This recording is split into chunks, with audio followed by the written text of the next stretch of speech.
Já, góðan dag öllsömmul og velkomin til þessa fundar. 9. fundur sveitarstjórnar Múlaþings haldinn í fjarfundi 10. mars 2021 hér með settur.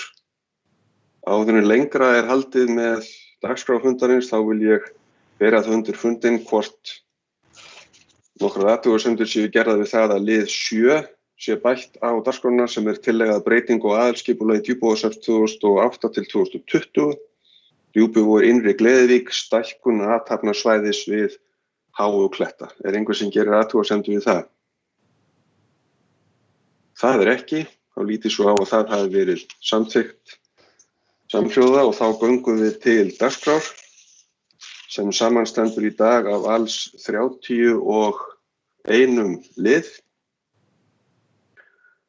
Og þá leggjum við í hann. Fyrsta mál á dagskrá lánasamningur 2021. Þar liggur frammi eftirfarandi tillaga. Sveitarstjórn Múlaþings samþykkir hér með á sveitarstjórnarfundi að taka lán hjá lánasjóði sveitarfélaga að höfuðstól allt að krónur 400 milljónir með loka gjalddaga þann 5. apríl 2034 í samræmi við skilmálaða lánasamningi sem liggja fyrir á fundinum og sem sveitarstjórnin hefur kynnt sér. Sveitarstjórnin samþykkir að til tryggingarláninu, höfuðstól, vaxta, dráttarvaxta og kostnaðar standa tekjur sveitarfélagsins samanber heimild í 2. málsgrein 68. grein sveitarstjórnarlaga nr. 138/2011, nánar tiltekið útsvarstekjum sínum og framlögum til sveitarfélagsins úr jöfnunarsjóði sveitarfélaga. Lánið tekið til fjármögnunar á framkvæmdum ársins og endurfjármögnun afborgana eldri lána sem felur í sér að vera verkefni sem hefur almenna efnahagslega þýðingu samanber 3. grein laga stofnun opinbers hlutafélags lánasjóð sveitarfélaga nr. 150/2006. Jafnframt Birni Ingimarssyni sveitarstjóra Múlaþings, kennitala 30-12-54-4079 veitt fullt og ótakmarkað umboð til þess fyrir hönd Múlaþings að undirrita lánssamning við lánasjóð sveitarfélaga samanber framangreint sem og til þess að móttaka, undirrita og gefa út og afhenda hvers kyns skjöl, fyrirmæli og tilkynningar sem tengjast lántöku þessari, þar með talið beiðni útborgun láns. Og orðið laust undir þessum lið og Björn Ingimarsson sveitarstjóri hefur beðið orðið. Gjörðu svo vel, Björn. Já, takk. Það svo litlu við þetta bæta. Ég vil bara koma því að þessi lántaka í samræmi og fullu samræmi við fjárhagsáætlun sveitarfélagsins. Það gert ráð fyrir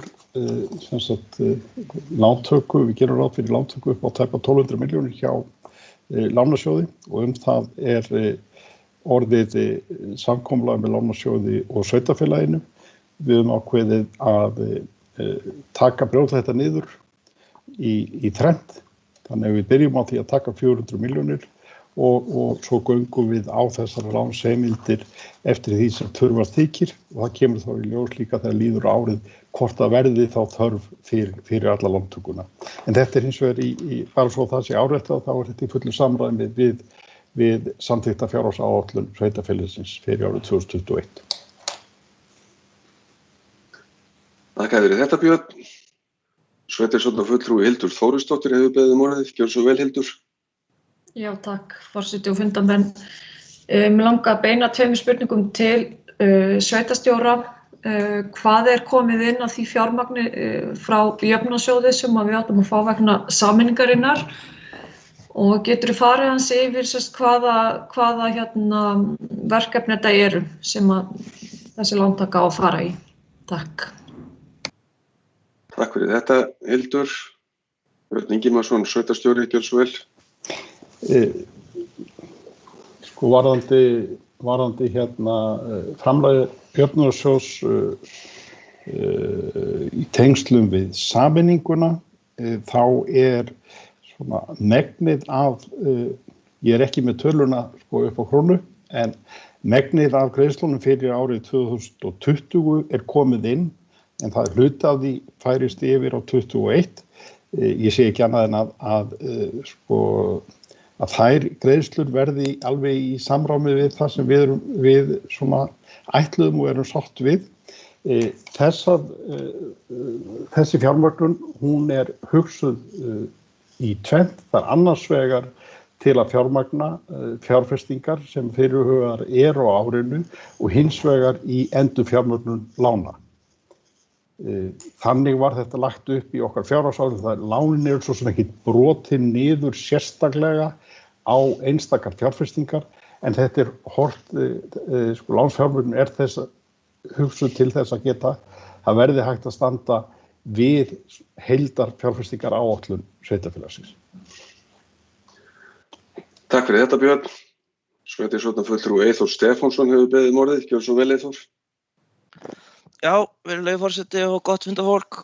Þegar maður var að lesa þennan samning þá ég reikna nú með að þetta sé nú svona frekar staðlað og eðlilegt allt saman. Það var eitt svona sem að ég velti fyrir mér og hefði gaman að heyra sko. Það þarna varðandi 12. kafla í samningnum sem efst á blaðsíðu 7 sem heitir Force Majeure sem ég vona nú að ég beri nokkuð skamlaust fram.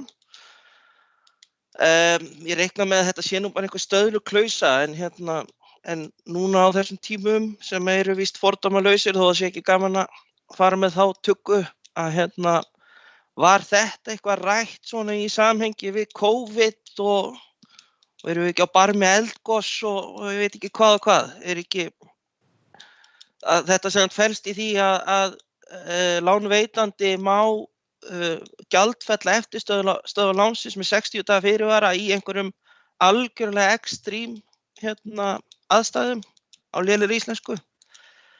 Þannig að ég svona, já, bara var þetta eitthvað rætt þetta í samhengi við COVID, svona til þess að kjarna þetta. Takk. Takk fyrir þetta, Eyþór. Björn, vilt þú ekki bregðast við? Jú. Nei, þetta var ekki rætt sérstaklega í samhengi eða í samband við COVID. Þetta náttúrulega bara staðlað ákvæði í þessum samningum og það þarf nú ansi mikið og hressilegt að ske til þess að það verði virkjað. Ég hef bara ekki, í rauninni ekki ímyndunarafl að ætla það verði eða getur orðið. Ég veit að þetta ekkert rosalega vönduð skýring en ég vona að þetta svaraði þessu einhverju liti. Takk fyrir þetta, Björn. Sveitarstjórnarfulltrúi Jódís Skúladóttir hefur beðið um orðið. Gjörðu svo vel, Jódís. Já, forseti og aðrir fundamenn, ég ætlaði bara aðeins að taka undir með honum Eyþóri afsakið að þó að þetta sé þannig að þessi klausa auðvitað stöðluð í öllum stærri samningum en þá þetta samt hluti af samningnum að verði veruleg breyting á viðskiptakjörum lánveitanda vegna atvika sem honum verður ekki kennt og ég vildi bara benda á það að þessi klausa force majeure hefur verið virkjuð í samningum og í tekið til við málaferli í öðrum tilfellum. Þannig að þetta ekki eins stjarnfræðilega langt frá okkur það var kannski fyrir 3 árum. Ég vildi bara koma því að. Takk. Takk fyrir þetta, Jódís. Sveitarstjórnarfulltrúi Þröstur Jónsson hefur beðið um orðið. Gjörðu svo vel, Þröstur. Já, forseti, ágætir fundamenn. Þannig svo að mér alltaf meinilla við lántökur en ég hef fullan skilning á því að þessa lántöku þarf að taka núna. Það þarf að ráðast í mikla fjárfestingar og ekki síst vegna viðhald sem hefur verið látið setja á hakanum í sumum af hinum fyrri sveitarfélögum og jafnvel öllum. Ég hef hins vegar ákveðnar áhyggjur af því. Það hefur verið að auka skuldir sveitarfélagsins töluvert mikið þarna og ekki bara þá ekki bara að tala um 400 milljónir heldur það sem kannski kemur í kjölfarið alveg upp undir milljarð og jafnvel meira. Og þetta eiginlega svona rekur hugan að því sem að var hér í kosningabaráttunni fyrir nokkrum mánuðum síðan að tekjur þessa sveitarfélags eru einfaldlega of litlar. Þetta hefur verið alltaf barist í bökkum að þegar það þokkalegt í ári en svo leið og hallar einhver undan að þá þarf að fara í lántökur. Þannig að ég Já, hvað maður að segja, bara góð vísa, aldrei of oft kveðin að mér finnst við þurfum að gefa í og sveitarfélög þurfa að gefa mjög í hvað varðar tekjuöflun og þá ég ekki að tala skattlagningu heldur í því formi að hvetja bæði rekstraraðila og fólk að koma hér til þess að setjast að og við þurfum að marka okkur einhver ákveðna stefnu í þeim málum varðandi markasetning á sveitarfélaginu sem slíku og einnig langtíma sýn varðandi skipulagsmál sem er mjög vanþörf á að svona menn sjá sér ekkert þegar maður kannski skoða þetta sveitarfélag sjá ekkert svona sérstaklega áhugavert við að koma hingað en ef fyrir lagi gott skipulag, framtíðarskipulag og móta skipulag því hvar íbúðabyggð og atvinnuhúsnæði og svo framvegis ætti að vera þá kannski myndi það hvetja til slíks en við bara búum við það þetta er óneitanlega svona láglaunasvæði og okkur vantar fleiri til þess að bera byrðarnar og þetta eru mínar stóru áhyggjur vegna þess að lán þarf alltaf að greiða upp á einhverjum tíma og en ég svo sem bara þokkalega samt bjartsýnn á að við finnum eitthvað út úr þessu en svona og ekki síst í því sem sveitarstjórnarfulltrúi, í ljósi þess sem sveitarstjórnarfulltrúi Eyþór var að benda hér á að við varum á barmi eldgos og hér myndi allt springa í loft upp að þá held ég sé alveg ástæða til þess bara að biðja algóðan Guð að blessa Múlaþing og fjármál þess. Þegar upp verið staðið munu þessar lántökur og aðrar aðgerðir sveitarstjórnar í fjármálum samverka til góðs. Takk fyrir. Takk fyrir þetta, Þröstur. Sveitarstjórnarfulltrúi Berglind Harpa Svavarsdóttir hefur beðið um orðið. Gjörðu svo vel, Berglind. Já, takk fyrir. Forseti, góðir fundarmenn. Ég nú alveg sammála því að mann meinilla við lántökur en við búum bara við þessi tíma eins og þeir eru fordæmalausir. Þessar 400 milljónir eru náttúrulega vegna þess að við ákváðum að halda þetta streitu og fara í alla þá fjármögnun sem við ætluðum okkur að fara í framkvæmdum. En við búum bara við það að það eru verulega skertar tekjur. Það bæði útsvar og frá jöfnunarsjóði og hafnagjöld og fleira en auðvitað veðjum á að þetta fari allt í ganga aftur. Og það mun gera það, ég trúi nú ekki öðru og þangað til þá verðum við bara að viðhafa þessa aðferðafræði eins og hér á landi almennt að halda framkvæmdunum uppi en ef það sér ekki fyrir endan á COVID og þetta tekur ekki við sér í lok sumars þá þurfum við náttúrulega bara að skoða það með næstu fjárhagsáætlun hvað verður, í hversu mikla framkvæmdur við förum en við vonumst náttúrulega til þess að aðstæður lægist og við höfum náttúrulega staðið í ströngu varðandi skriðuföll og fleira en við eigum að fá það allt tilbaka en þetta hefur verið að borga en við þurfum náttúrulega bara að taka púlsinn reglulega á þessum málum og halda okkar striki eins og við erum búin að ákveða eins og varðandi þessa fjármögnun. Takk fyrir. Takk fyrir þetta, Berglind. Sveitarstjóri Björn Ingimarsson hefur beðið um orðið. Gjörðu svo vel, Björn. Já, takk forseti og gott fundafólk. Ég get alveg tekið undir þær áhyggjur sem að kjörnir fulltrúar eða sveitarstjórnarfulltrúar hafa af því að vera að fjármagna fjárfestingar með lántöku. Og þeir sem til þekkja vita sko vel að ég hef ekki verið talsmaður þeirra leiðar í rekstri sveitarfélags. Hitt annað mál að við lögðum upp með ákveðið plan varðandi uppbyggingu í þessu sameinaða sveitarfélagi og ég held og ég nokkuð sannfærður það að það er skynsamlegt að halda sig við þá uppbyggingar áætlun, hún nauðsynleg. Við höfum líka unnið til langtíma áætlun sem að þrátt fyrir þessar lántökur og þrátt fyrir þessar fjárfestingar þá erum við ekki að lenda í þungum málum. Og ég vil líka minna á það að við höfum verið og erum frekar varfærin í okkar tekjuáætlunum.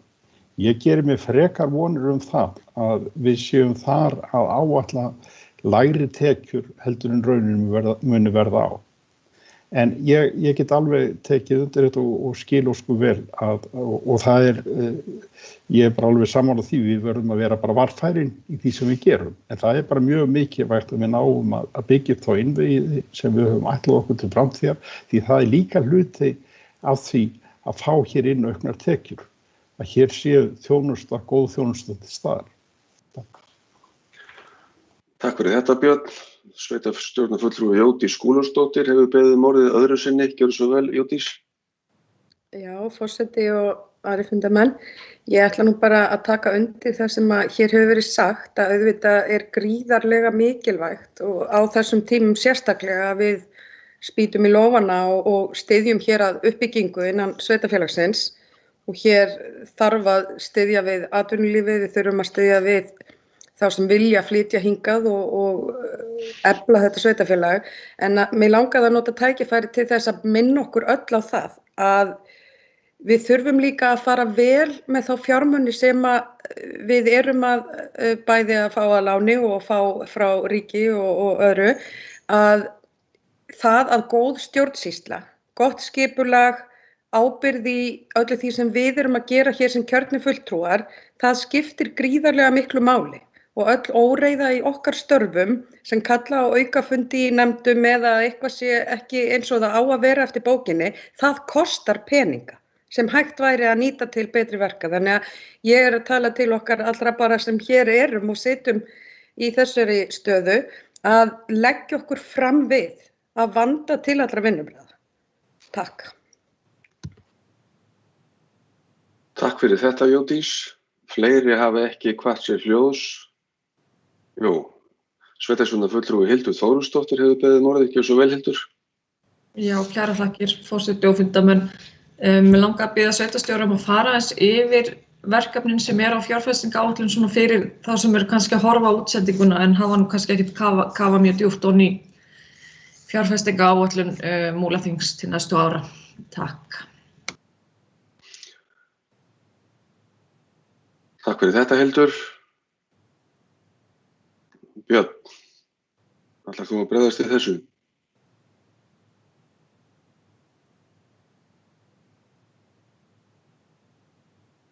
Já, ég ætla að bregðast við þessu. Ég ætla bara að tryggja það að ég sé alveg örugglega að fara með rétt mál.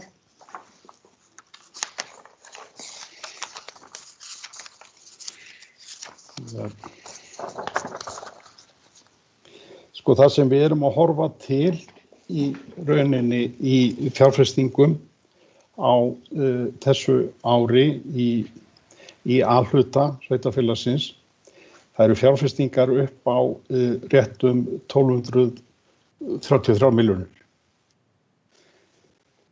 Og í B-hlutanum erum við að horfa til þess að fjárfestingar nettó eða brúttó verði rétt 1400 milljónir. Við gerum ráð fyrir ákveðnum greiðslum, ýmist er þetta styrkir eða sko þáttaka eins og til dæmis í hafnarframkvæmdum þá koma framlögur frá ríkinu. Þannig að nettó fjárfestingar í A- og B-hluta eru rétt tæpar 1600 milljónir. Þetta er heildar fjárhæðirnar. Síðan brýst þetta niður á svona ýmisverkefni. Við erum að fara hér í framkvæmdir við menningarhús á Egilsstöðum. Það er verkefni sem að teygir sig yfir þetta ár og næsta. Við erum að gera ráð fyrir verkefni hafnarframkvæmdum í rauninni á bæði Seyðisfjarðarhöfn og Djúpavogshöfn. Við erum að gera ráð fyrir því að þetta eru svona kannski stærstu verkefnin. Við gerum ráð fyrir leikskóla Hádegishöfða öllum á þessu ári.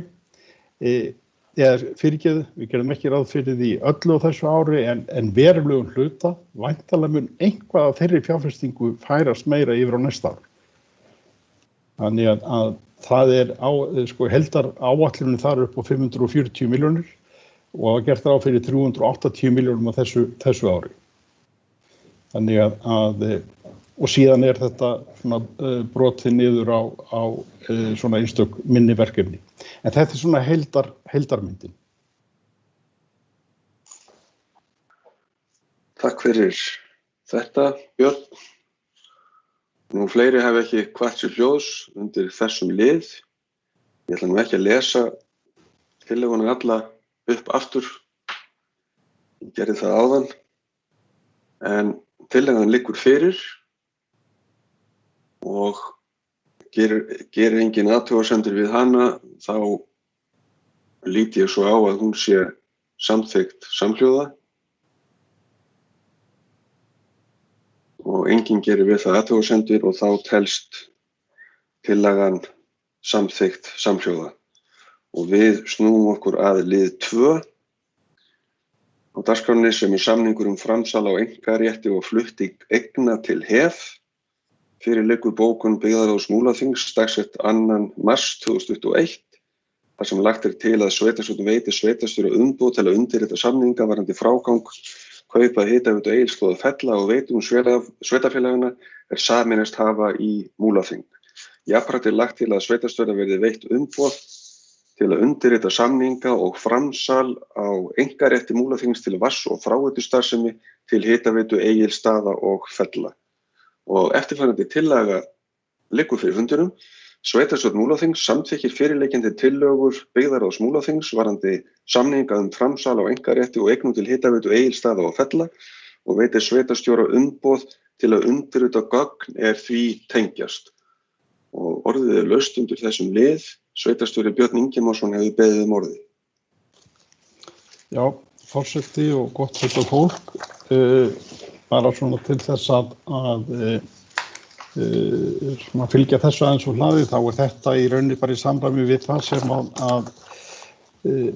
ákveðið var svona í aðdraganda sameiningarinnar að veitustarfsemin færi í rauninni öll undir HEF og svona til þess að gefa þá aðeins hugmynd það hvað þetta snýst í fjárhæðum, þá þarna verið að færa yfir bókhaldsverð eigna upp á 203 milljónir og það á móti því kemur greiðsla upp á 54 frá Hitaveitunni og hlutafjáraukning í Hitaveitunni upp á tæpar 150 milljónir. Þannig að þetta svona í grófum dráttum þá í rauninni öll veitustarfsemin og það var í rauninni niðurstaða okkar þegar við unnum að sameiningu sem slíkri að það væri bara skynsamlegt að veitustarfsemin væri á einni hendi, að fagþekkingin væri öll á einu stað frekar en að vera að kljúfa þetta upp eða hafa þetta í rauninni margþætt. Og þetta beðum við á því að við höfum gert þetta svona hér á sínu tíma og hljósta sér að þetta hefði gefið góða raun.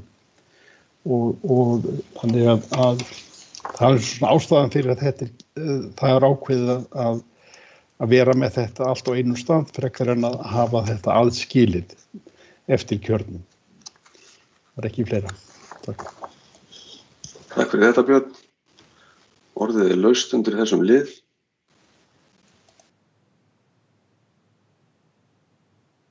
Sveitarstjórnarfulltrúi Þröstur Jónsson hefur beðið orðið, ekki svo vel Þröstur.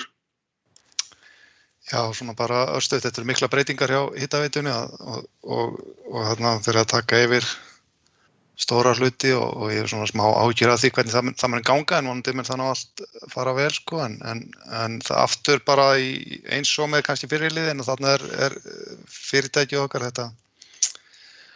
þessi Rós í sveitarfélaginu, hún er að taka mikið á lánum til þess að standa undir þeim framkvæmdum sem þarf að fara í út af frárennslismálum og öðrum lögnum og þar að ekki Hitaveitan að ráðast í og þegar farin að ráðast í svokallað ljósleiðaraverkefni í dreifbýli og af því verkefni hef ég verulegar áhyggjur og einlega skil ekki svona alveg mótsögn í því verkefni. Það verið að koma ljósleiðara í allt dreifbýli á meðan að þéttbýliskjarnar á svæðinu eru meira og minna ljósleiðaralausir og rekstur á ýmsum stöðum eins og Seyðisfirði og væntanlega Djúpavogi og víðar líða fyrir það. Þannig að bara koma þessu aðeins að en ég tek undir með Birni að ég held að þetta sé mjög farsælt að taka alla veitustarfsemin og fara með hana þarna undir en þetta verður þungt fyrir Hitaveituna, alveg klárlega. Takk fyrir. Takk fyrir þetta Þröstur. Orðið laust. Ef enginn kveður svo hljóðs, þá ætla ég að lesa tillöguna sem liggur fyrir aftur. Sveitarstjórn Múlaþings samþykkir fyrirliggjandi tillögu byggðarráðs Múlaþings varðandi samninga framsal á einkarétti og eignum til hitaveitu Egilsstaða og Fella og veitir sveitarstjóra umboð til að undirrita gögn því tengjast. Geri engin athugasemdir við þessa tillögu, þá lít ég svo á að hún sé samþykkt samhljóða. Sem hún þessi tillaga skoðast samþykkt samhljóða og við höldum dagskránni áfram og erum komin að lið 3 sem eru skriðuföll á Seyðisfirði. Það liggur fyrir tillaga byggðarráðs Múlaþings dagsett 2. mars 2021 varðandi tilnefningu fulltrúa sveitarfélagsins í verkefnastjórn á grundvelli samnings samgöngu og sveitarstjórnarráðuneytisins við Múlaþing og Austurbrú vegna stuðnings við atvinnulíf á Seyðisfirði. Og eftirfarandi tillaga varðandi þetta lögð fram. Samkvæmt tillögu byggðarráðs Múlaþings samþykkir sveitarstjórn Múlaþings að eftirfarandi aðilar verði tilnefndir í verkefnisstjórnina fyrir hönd Múlaþings. Og tillagan lítur á því að Gauti Jóhannesson og Stefán Bogi Sveinsson takið sæti í verkefnisstjórninni. Það hér með borið undir fundinn. Geri engin athugasemdir við það. Þá lítum við svo á að það sé samþykkt samhljóða. Og höldum áfram undir lið 2, það varðandi húseignir á skriðusvæði utan Búðarár, eftirfarandi tillaga lögð fram. Sveitarstjórn Múlaþings heimilar ekki endurbyggingu húsa á eftirtöldum lóðum fyrr en endurskoðað hættumat liggur fyrir og gerðar hafa verið fullnægjandi ráðstafanir í ofanflóðavörnum fyrir umræddar lóðir. Þetta Hafnargata 38, Hafnargata 35 til 7 og Hafnargata 25. Sveitarstjórn samþykkir jafnframt að höfðu samráði við eigendur að fallið verði frá kröfu endurbyggingu íbúðarhúsnæðis að Botnahlíð 17 að því gefnu að eigandi húsnæðisins ráðist í lágmarksfrágang svo að öryggi húsnæðisins verði tryggt og húsnæði verði lokað fyrir utanaðkomandi umferð samkvæmt samkomulagi þar Náttúruhamfaratryggingu skal tilkynnt sérstaklega það þegar slíkt samkomulag liggur fyrir og orðið laust undir þessum lið.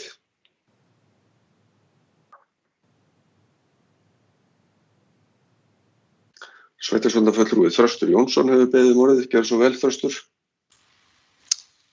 Já, fyrsta lagi þá ætla ég bara að fagna þessum samningi við ríkið. Það er gríðarlega mikilvægt að ríkið kemur sterkt inn í þessi mál og þarna eiginlega aftur komið að því sem við vorum að tala í fyrirliðnum að þetta varðar atvinnumálin og uppbyggingu atvinnumála og það á við Seyðisfjörð eins og annars staðar og ég svo sannarlega vona það að þessi samningu verði til þess að þar muni byggjast upp öflugt og kröftugt atvinnulíf í framtíðinni og menn svona hugsi verulega út fyrir boxi í þeim málum. Ég hef smá áhyggjur af samsetningunni í nefndinni að mér finnst vanta í hana fólk með reynslu úr atvinnurekstri og frumkvöðlastarfsemi en vonandi bara ber nefndin gæfu til þess og Austurbrú að leitast til slíkra aðila og ég viss að hún gerir það. Og það greiðarlega mikilvægt að takist vel til og ég vil bara brýna nýkjörna nefndarmenn Gauta og Stefán Boga að upplýsa byggðarráð jafnt og þétt gangmála og kalla eftir umræðu innan þess varðandi þær aðgerðir sem farið verður út í og grundvelli þessa samnings. Og svo náttúrulega eitt sem mjög mikilvægt þarna í þessu öllu saman, það að hugmyndir og vilji heimamanna og fyrirtækja uppbyggingu verði tekna til greina og hlustað vel á heimamenn. Það nú komið fram áður að heimamenn hafa mjög sterkar skoðanir atvinnuuppbyggingu Seyðisfirði og ég tel mikilvægt að það sé tekið til greina það sem þar kemur jafnvel þó að maður sé kannski ekki stundum alveg sammála þeim.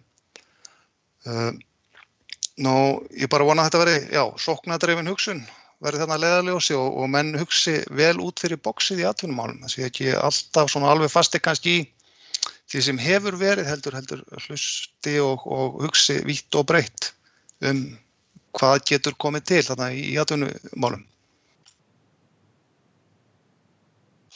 Takk fyrir þetta, Þröstur. Sveitarstjórnarfulltrúi Jódís Skúladóttir hefur beðið orðið, ekki svo vel, Jódís. Já, takk fyrir, forseti og aðrir fundarmenn. Ég get nú ekki annað en tekið heils hugar undir með sveitarstjórnarfulltrúa Þresti Jónssyni í þessum máli sem og mörgum öðrum. En þetta auðvitað gríðarlega mikilvægt og uppbyggingin á Seyðisfirði verður alltaf að tóna við vilja íbúanna og mig langaði nú bara að minna á það að í umræðu á öðrum sveitarstjórnarfundi kom mjög skýrt fram frá meirihlutanum hversu mikilvægt það að vera í sátt við nærsamfélagið og ég vildi bara rifja það hér upp því að eins og Þröstur Jónsson sveitarstjórnarfulltrúi bendir á þá hafa Seyðfirðingar sterkar skoðanir á því í hvaða samfélagi þau vilja búa, á hverju þau vilja byggja og framtíðarsýn þeirra og uppbygging síðustu áratuga mjög skýr.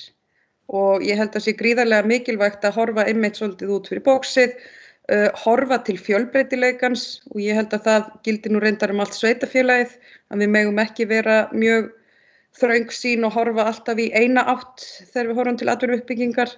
Það öll reynsla okkar Íslendinga sýnir það að það rosalega vafasamt að geyma öll eggin í einni körfu, þannig að ég tek bara undir þetta og eins þetta, hversu mikilvægt þetta samtal inn í byggðarráð og að við séum öll jafnóðum alltaf upplýst stöðuna og hvert verið að stefna. Takk.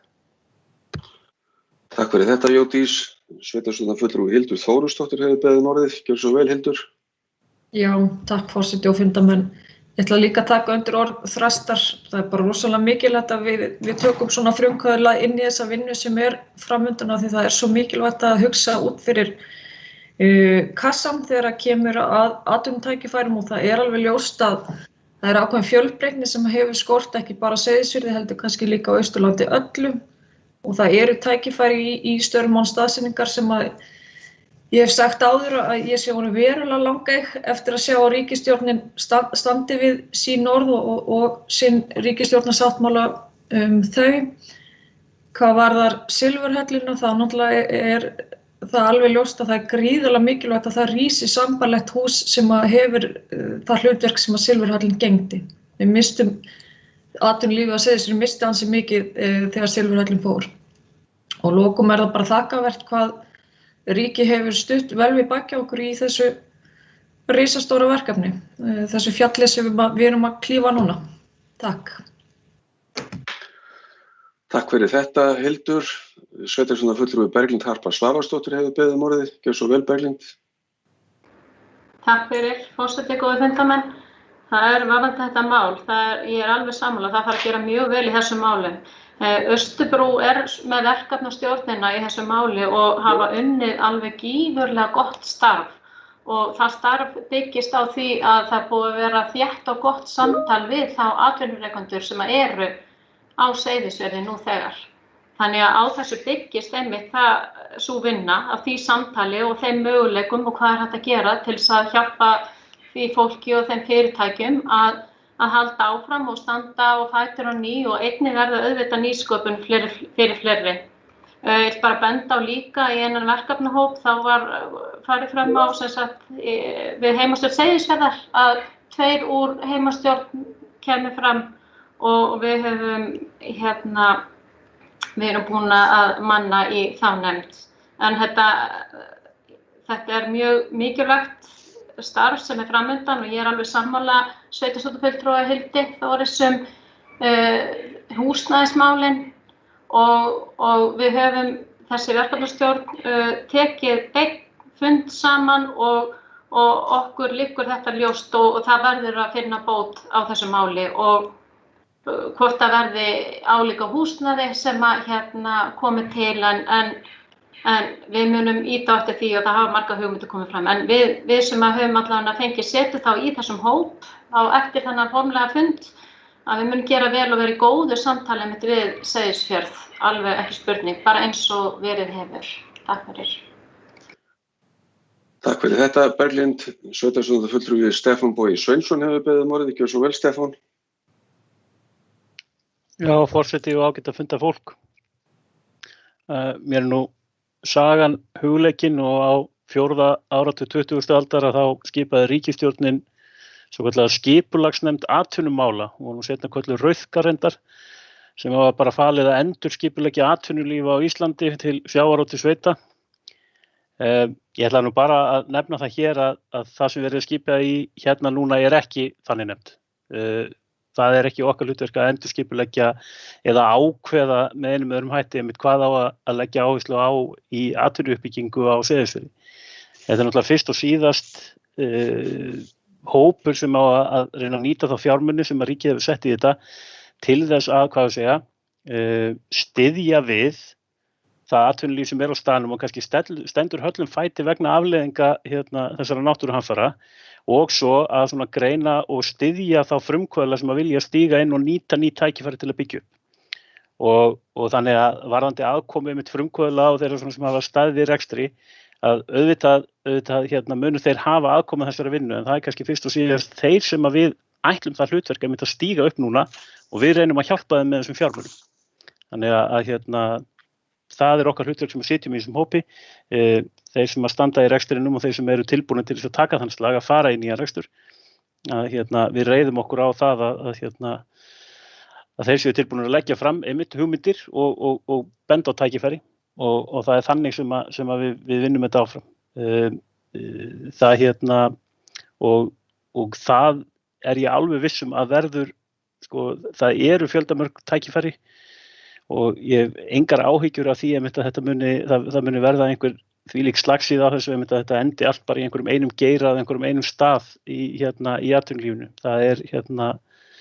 Það þannig kraftur í Seyðfirðingum að ég alveg viss það að við munum fá núna einmitt að þetta muni nýtast til þess að draga fram þessa krafta enn frekar og að bæði þá í þeim hefðbundnu greinum sem kannski atvinnulífið hefur verið að byggja á en líka í einhverju nýju og einhverju nýsköpun sem verður gaman að fylgjast með.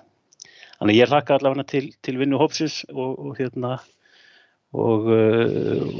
sé fram á það að við bara munum reyna að nýta þessa fjármuni sem allra best til þess að reyna að hjálpa fólki af stað. Takk fyrir þetta, Stefán. Þröstur, varst þú að biðja orðið? Já, ég bað það svo hætti við en svo ætla ég að biðja það samt, sko. Já, gjörðu svo vel. Ok, forseti, aðri fundamenn. Silfurhöllin sálega, því hún kemur nú aðeins inn á borð með þetta, sko, það rosalega eftirsjá í því húsnæði. Það var gott húsnæði og hýsti þarna mörg smáfyrirtæki, sumivexti og svo framvegis.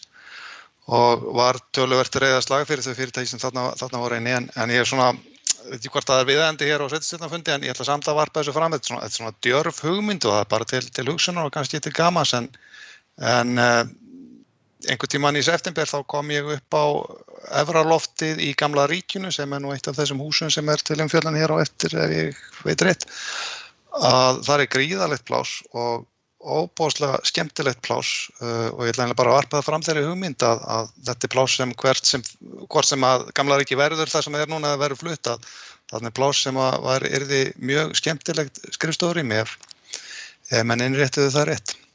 Svona bara skjóta þess að. Takk fyrir. Takk fyrir þetta, Þröstur. Sveitarstjórnarfulltrúi Vilhjálmur Jónsson hefur beðið orðið. Gjörðu svo vel, Vilhjálmur. Já, takk forseti og fundamenn. Mér finnst nú bara þessi umræða, hún góð og málefnaleg og ég vil kannski taka sérstaklega undir þetta sem Stefán Bogi var að nefna varðandi stuðning af þessum fjármunum sem munu skipta miklu máli við að hreyfa þessa hluti af stað hvað varðar frumkvöðlastarfsemin og þennan stuðning við það vegna þess að ekki síst búa menn að bæði menntun og þekkingu á mörgum sviðum, þannig að fjölbreytnin svo mikilvæg og það hefur verið svona kannski miðað við byggðarlög að þessari stærð, þá hefur verið tiltölulega mikil fjölbreytni í atvinnulífinu þó að fyrirtæki sé ekki öll stór eða þessir rekstraraðilar og það held ég sé svo mikilvægt að rækta þetta áfram. Takk fyrir þetta, Vilhjálmur. Orðið enn laust undir þessum lið. Ef enginn hyggst taka til máls, að þá afgreiðum við þessar 2 tillögur sem eftir eru, annars vegar þá varðandi húseignir utan Búðarár og hins vegar íbúðarhúsnæðið að Botnahlíð 17 og ég ætla að gera það tillögu minni að við afgreiðum þetta bara saman. Tillögurnar hafa komið fram. Gerir enginn við það athugasemdir og ég lít þó svo á að þessi síðari hluti af lið 3 hann sé samþykktur samhljóða.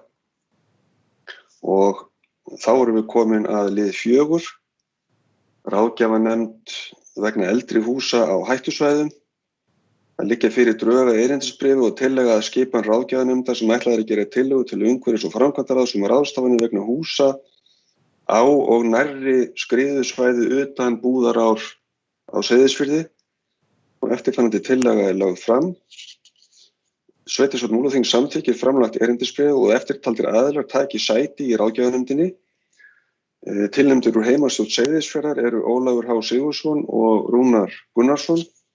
Frá Minjastofnun Íslands, Pétur H. Ármannsson og Þuríður E. Harðardóttir. Sérfræðingar úr hópi íbúa Seyðisfjarðar eru Bragi Blúmenstein og Þóra Bergný Guðmundsdóttir. Að auki verði 1 fulltrúi í nefndinni tilnefndur af ungmennaráði sveitarfélaganna. Einnig taka eftirtaldir starfsmenn þátt í starfi nefndarinnar auk þess að sinna skilgreindu verkefnum innan hennar, svo sem nánar greinir í erindisbréfi. Það myndu vera þau Aðalheiður Borgþórsdóttir, atvinnu- og menningarmálastjóri og fulltrúi sveitarstjóra á Seyðisfirði, Hugrún Hjálmarsdóttir, framkvæmda- og umhverfismálastjóri og María Markúsdóttir, skipulagsfulltrúi. En orðið er laust undir þessum lið.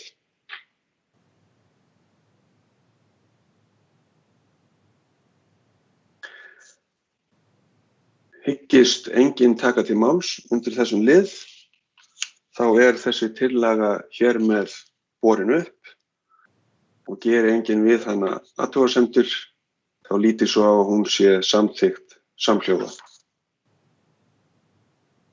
Sem hún er, og þá höldum við dagskránni áfram, erum komin að lið 5, lóðalegu samningur og samþykktum úthlutun lóða, endurskoðun. Það liggur fyrir tillaga umhverfis- og framkvæmdaráðs að samþykktum úthlutun lóða hjá Múlaþingi og eftirfarandi tillaga liggur fyrir fundunum. Sveitarstjórn Múlaþings samþykkir framlagða tillögu að samþykktum úthlutun lóða hjá Múlaþingi og felur framkvæmda- og umhverfismálastjóra að sjá til þess að framvegis verði unnið samkvæmt henni. Orðið er laust undir þessum lið.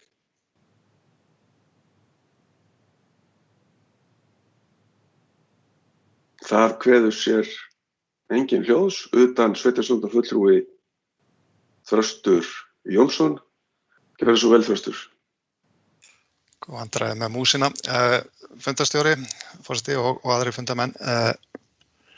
Ég finnst gott að þessar reglur séu komnar, bara mjög fínt að það séu komnar og hérna, það fyrir að hljóma eins og komið plata, sko, en ég nikki aðeins á þessu með lóðaframboði þá í framhaldinu, sko, að fara að horfa til þessa aðalskipulags og hvernig við ætlum að sjá svæðið. Þá er kannski fyrst og fremst að vísa til í kringum þéttbýlisstaðinn Egilsstaði og þar spila svo óbóðslega margt inn í að sko, ég hef verið að tala fullt af fólki að það til dæmis bara þessi vegleið sem stendur nú smá deilur frá gangnamunna, Fjarðarheiðargangna, kemur í rauninni svolítið í veg fyrir það hvernig menn geta, hvernig skipulagið verður, vegna þess að það hefur náttúrulega stór áhrif á það hvar vegurinn liggur, hvort hann fer norðamegin eða sunnamegin, hvað verður þá í kringum hann. En það var eiginlega bara þetta, ég held bara nikki á því að það er mjög brýnt að lóðaframboð sé nægt bæði til íbúðalóða og hérna atvinnuhúsnæðis og þar kemur að skipulagsmálum. Takk fyrir. Takk fyrir þetta, Þröstur. Sveitarstjórnarfulltrúi Stefán Bogi Sveinsson hefur beðið orðið, ekki svo vel, Stefán? Jú, forseti ágætt funda fólk. Ég ætla nú bara að bregðast stuttlega við orðum Þrastar Jónssonar sveitarstjórnarfulltrúa og taka undir það. Það er alltaf og eilíflega verkefni sveitarfélaga að tryggja bæði sko nægjanlegt lóðaframboð, sömuleiðis svona fjölbreytni í lóðaframboði og það er kannski það sem við höfum aðeins verið að reka okkur á núna er að þróun síðustu ára hefur verið þannig að það hefur fækkað mjög lóðum í tilteknum flokkum og tilteknum stöðum, þannig að við kannski getum farið yfir blað og talið lóðir og satt að sér nætt lóðaframboð, en þegar að skoða þið betur að þá eru einstaka gerðir lóða sem að skortir á meðan offramboð og öðrum. Og þetta snýr bara að einmitt þessu sem að sveitarstjórnarfulltrúinn nefndi, það bara vandari skipulagsgerð og framtíðarsýn og ég held að sama hvað verður, við munum ekki lenda í plássvandræðum á Egilsstöðum eða í Fellabæ.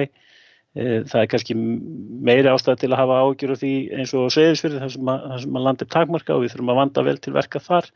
En þetta er eilíft verkefni fyrir sveitarfélögin að takast á við og við erum svona að fikra okkur af stað í það núna að sjá til þess að þetta framboð sé fjölbreytt og jafnt og til staðar þá í öllum þessum þéttbýliskjörnum.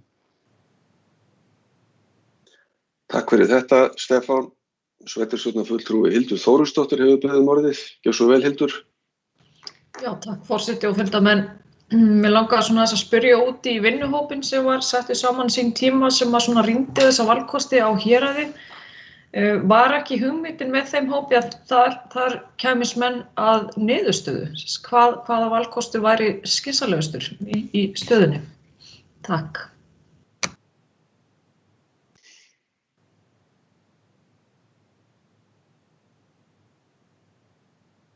Takk fyrir þetta. Sveitarstjórnarfulltrúi Stefán Bogi Sveinsson hefur beðið orðið. Gjörðu svo vel, Stefán. Forseti og ágætt fundafólk, ég skal reyna að bregðast við fyrirspurn Hildar Þórusdóttur sveitarstjórnarfulltrúa þetta. Ég reikna með að það sé verið að vísa til vinnuhóp sem var settur saman ekki löngu fyrir síðustu sveitarstjórnarkosningar, starfaði stutt. Þar var kannski meginverkefni var auðvitað gangnamunna staðsetning og svo í framhaldinu kemur auðvitað þessu spurning staðsetningu á veginum sem að liggur að og frá þeim gangnamunna, en það sem að á þeim tíma lá mest á var gangnastaðsetningin. Það var í rauninni Vegagerðin var búin að óska eftir því að fá það á hreint frá sveitarfélaginu af því að það sneri að hönnunarþáttum á göngunum sjálfum. Þessu starfshópur skilaði niðurstöðu til sveitarstjórnar Fljótsdalshéraðs hvað það varðaði, gerði tillögu og var sammála gangnamunna staðsetningu sem að sveitarstjórn síðan staðfesti. Jafnframt þá greindi þessi hópur dró fram þessu 3 valkosti sem hafa verið til umræðu varðandi veginn og þeim kostum hefur síðan verið vísað í rauninni bara inn í gerð umhverfismats. Og ég held að það sé mjög góður farvegur vegna þess að umhverfismat í eðli sínu og lögum samkvæmt þá á það að felast í samanburðum á valkostum. Þannig að það er í rauninni bara það sem er verið að vinna, það er verið að safna upplýsingum kosti og galla allra þessara leiða og það kemur síðan til okkar kasta að taka þessu ákvörðun og endanum að fengnum þeim upplýsingum sem komi í gegnum þessi ferli. Þannig ég held að hafi verið góð niðurstaða að nýta þessi ferli og kannski til þess sem þau eru ætluð, að draga saman upplýsingar fyrir okkur til að taka skynsamlegar ákvarðanir. Og en svona kannski stutt að svara við spurningunni eins og var orðuð, þá nei, það var ekki uppleggið með starfshópnum á sín tíma var ekki að ákveða veglínuna heldur gangnamunum. Takk fyrir þetta, Stefán. Orðið er ennþá laust. Hyggist enginn taka til máls og þá les ég tillöguna sem liggur fyrir aftur.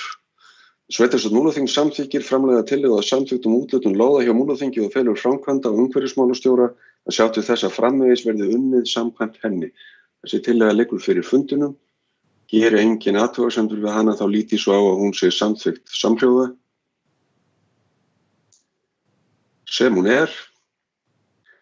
Og við höldum þá áfram dagskrá og erum komin að lið 6, aðalskipulagsbreyting vegna námu í Stafdal. Fyrir liggur samantekt skipulagsráðgjafa og athugasemdum sem bárust við lýsingu og breytingu aðalskipulags Seyðisfjarðar 2008 til 2020 og tillaga að svörum við þeim og eftirfarandi tillaga liggur fyrir. Sveitarstjórn Múlaþings staðfestir fyrirliggjandi drög að svörum við þeim athugasemdum er framkomið við auglýsingu skipulagslýsingar og felur skipulagsfulltrúa úrvinnslu málsins. Orðið er laust og sveitarstjórnarfulltrúi Stefán Bogi Sveinsson hefur beðið orðið. Gjörðu svo vel, Stefán. Takk fyrir forseti og ágætt að funda fólk. Aðeins bara til að gera grein fyrir þessu máli að þetta í rauninni aðalskipulagsbreyting sem var samþykkt að ráðast í á sínum tíma að bæjarstjórn Seyðisfjarðar, var komin áfram í ferli þegar sameiningin varð, kemur síðan í rauninni inn á borð hjá umhverfis- og framkvæmdaráði hins nýja sveitarfélags í þessari mynd. Það var búið að auglýsa og fá inn athugasemdir við skipulagslýsingu og þar koma fram nokkrar athugasemdir. Þetta mál hefur, það stöðvaðist aðeins í meðförum ráðsins og það vegna þess að voru bara uppi og kannski má segja eru uppi ákveðnar spurningar þessa framkvæmd. Þetta er efnisnáma og eins og athugasemdirnar bera með sér, þá hún inn á vatnsverndarsvæði fyrir vatnsból Seyðisfjarðar. Það sem ástæðan fyrir því að farið í þessa vinnu er svo og við erum öll að verða kannski meiri sérfræðingar heldur en okkur hefði nokkuð tíðan grunað í verklegum framkvæmdum á Seyðisfirði. Það er skortur á jarðefni á Seyðisfirði til þess að nýta í bara grunna og svona ýmsar verklegar framkvæmdir og þarna var hugmyndin að bregðast við því. Ráðið samþykkt á sínum tíma það teknar saman upplýsingar þessa efnisþörf og það minnisblað lá núna fyrir og ég held að niðurstaðan úr ráðinu hafi kannski verið svo að það væri rétt að halda áfram með ferli, þar að segja að vinna áfram að þessari aðalskipulagsbreytingu en að það svo sem ekkert sem segir að þessi náma það þurfi endilega að nýta hana nema það reynist að vera brýn þörf á, þannig að við höldum áfram þetta ferli en við höfum áfram, höldum áfram varúð gagnvart þessu mikilvæga vatnsbóli og við svona, þegar að þetta mál verður gengið í gegn þá kannski tökum við stöðun aftur á því hvort að það er þörf á þessari efnistöku. En ef það er þá held ég það sé alveg ljóst að ef að það efni hefur ekki fundist eða fengist annar staðar þá náttúrulega þurfum við að nýta þetta. Þannig að við viljum halda áfram á þeim forsendum að vera að skortur og efni standi ekki uppbygging og Seyðisfirði fyrir þrifum en við förum svo sem ekki að gamna okkar að nýta þessu efnisnámi ef við höfum ekki brýna þörf fyrir það. Takk fyrir þetta, Stefán. Sveitarstjórnarfulltrúi Þröstur Jónsson hefur beðið orðið. Gjörðu svo vel, Þröstur. Já, forseti, aðri fundarmenn, ég ætla nú endur ekki að taka til máls undir þessum lið en svona í ljósi þess sem Stefán að segja að þá finnst mér þetta eins og maður einhver sagði spaklega mælt að hafa vaðið aðeins fyrir neðan sig með það að undirbúa, hafa tilbúna námi ef til þess tekur vegna þetta er alþekkt vandamál þarna niður frá að það vantar rosalega efni í grunna og vegi og uppfyllingar og þess áttar. Þannig að ég held að sé mjög klókt að halda þessu ferli áfram þannig að ef til kemur að þá sé þessi náma til staðar frekar en að vera algjörlega uppiskroppa með efni og ég vil að þurfa að fara að gera yfir heiðina sem er nú alveg skelfilegt. Takk fyrir. Takk fyrir þetta, Þröstur. Orðið er ennþá laust undir þessum lið. Taki enginn til máls, þá ætla ég að lesa tillöguna aftur. Sveitarstjórn Múlaþings staðfesti drög að svörum við þeim athugasemdum framkomið auglýsingu skipulagslýsingar og felur skipulagsfulltrúa úrvinnslu málsins. Geri engin athugasemdir við þetta, þá lít ég svo á að þetta sé samþykkt samhljóða. Sem það er, og við höldum það áfram dagskrá, erum komin að lið 7 sem fundurinn samþykkti að bæta á dagskrána í upphafi fundar. Liður 7, Djúpivogur innri Gleðivík aðalskipulagsbreyting. Það liggur fyrir tillaga breytingu á aðalskipulagi Djúpivogshrepps 2008 til 2020. Djúpivogur innri Gleðivík stækkun athafnasvæðis við Háukletta og eftirfarandi tillaga er lögð fram. Sveitarstjórn Múlaþings samþykkir að auglýsa framlagða tillögu að breytingu á aðalskipulagi í samræmi við 31. grein, samanber 1. málsgrein 37. greinar skipulagslaga nr. 123/2010. Samhliða auglýsingu og deiliskipulagi fyrir svæðið við innri Gleðivík. Jafnframt verði tillagan send til umsagnar hjá heimastjórn Djúpivogs. Orðið er laust undir þessum lið.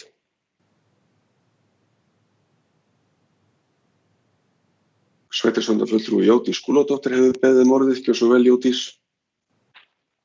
Já, forseti og annað fundarfólk. Ég ætla nú bara að fagna því að þetta sé komið hér á dagskrá en ég vil nota tækifærið og ítreka þær áhyggjur mínar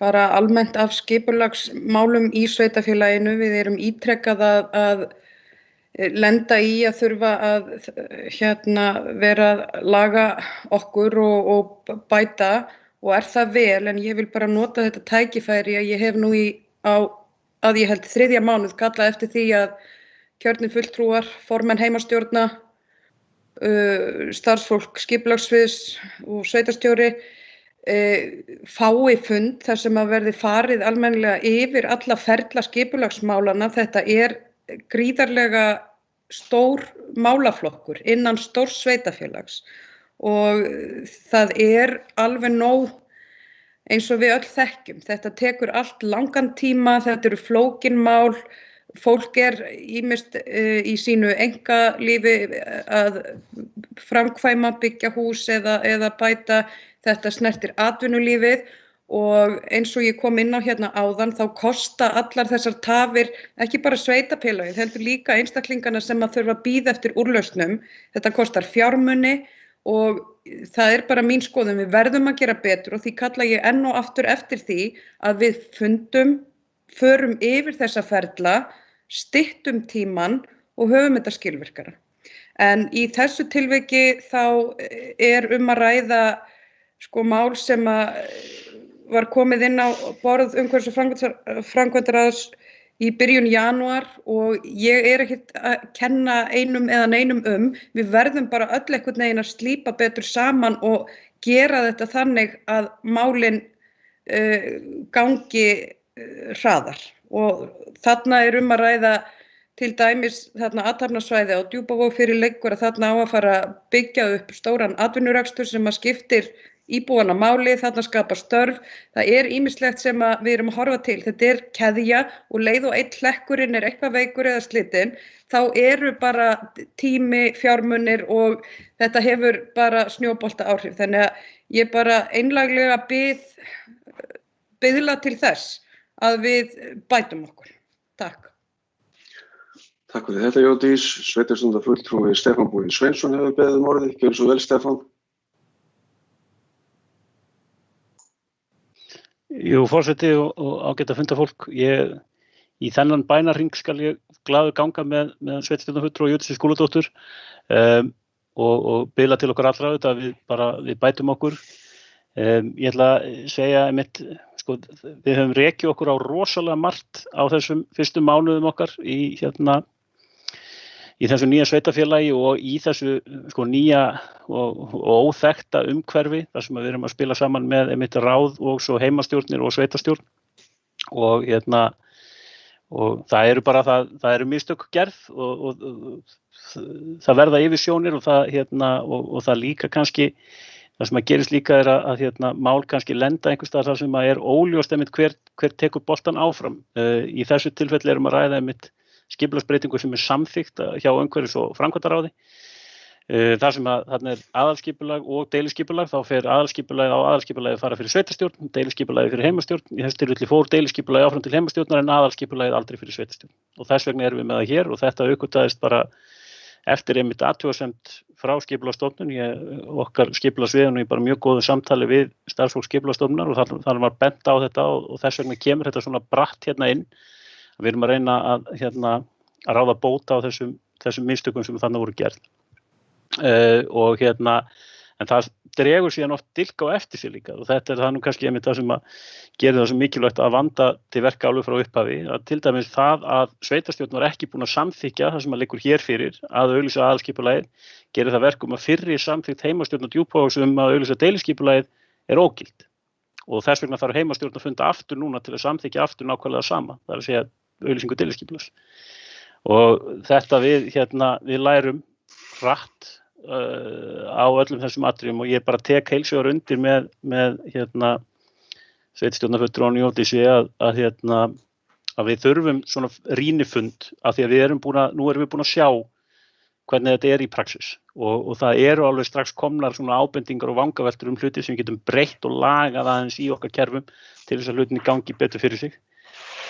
Það besta sem við getum gert úr þessu bara að reyna að laga þetta hratt og vel og það það sem við erum að reyna að gera þá núna. Ég ætla nú líka samt til þess að gefa okkur samt ákveðna von í þessum málum þá ætla ég nú að segja það að það sérstaklega krefjandi núna að glíma við það sem við erum að gera núna, það að segja að við erum að vinna áfram mál sem að hófust í tíð fyrir sveitarfélagana.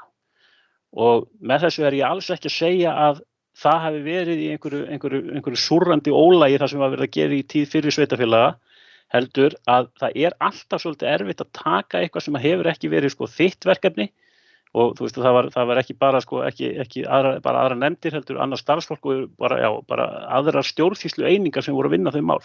Þannig að þegar sú staður uppi þá verður alltaf aðeins meiri hætta á því að það ruglist eitthvað í því hvernig málin þurfa að vinnast áfram. Og ég held að þetta kannski eitt dæmi það sem að farið að stað með mál í tilteknu ferli en svo eftir ábendingar frá Skipulagsstofnun kemur í ljós við þurfum að setja það inn í annað ferli til þess að tryggja það að ég vil endum ekki vandræða með það síðar á leiðinni og það bara á því urðu hnökrar að færa þetta yfir í þetta ferli en núna vonandi kemst þetta bara á réttan skrið og með þá þessum 2 fundum, sveitarstjórn og heimastjórn í dag að þá þetta mál vonandi komið á beinu og breiðu brautina. Takk. Takk fyrir þetta, Stefán. Sveitarstjórnarfulltrúi Jódís Skúladóttir hefur beðið orðið öðru sinni, ekki svo vel Jódís. Takk.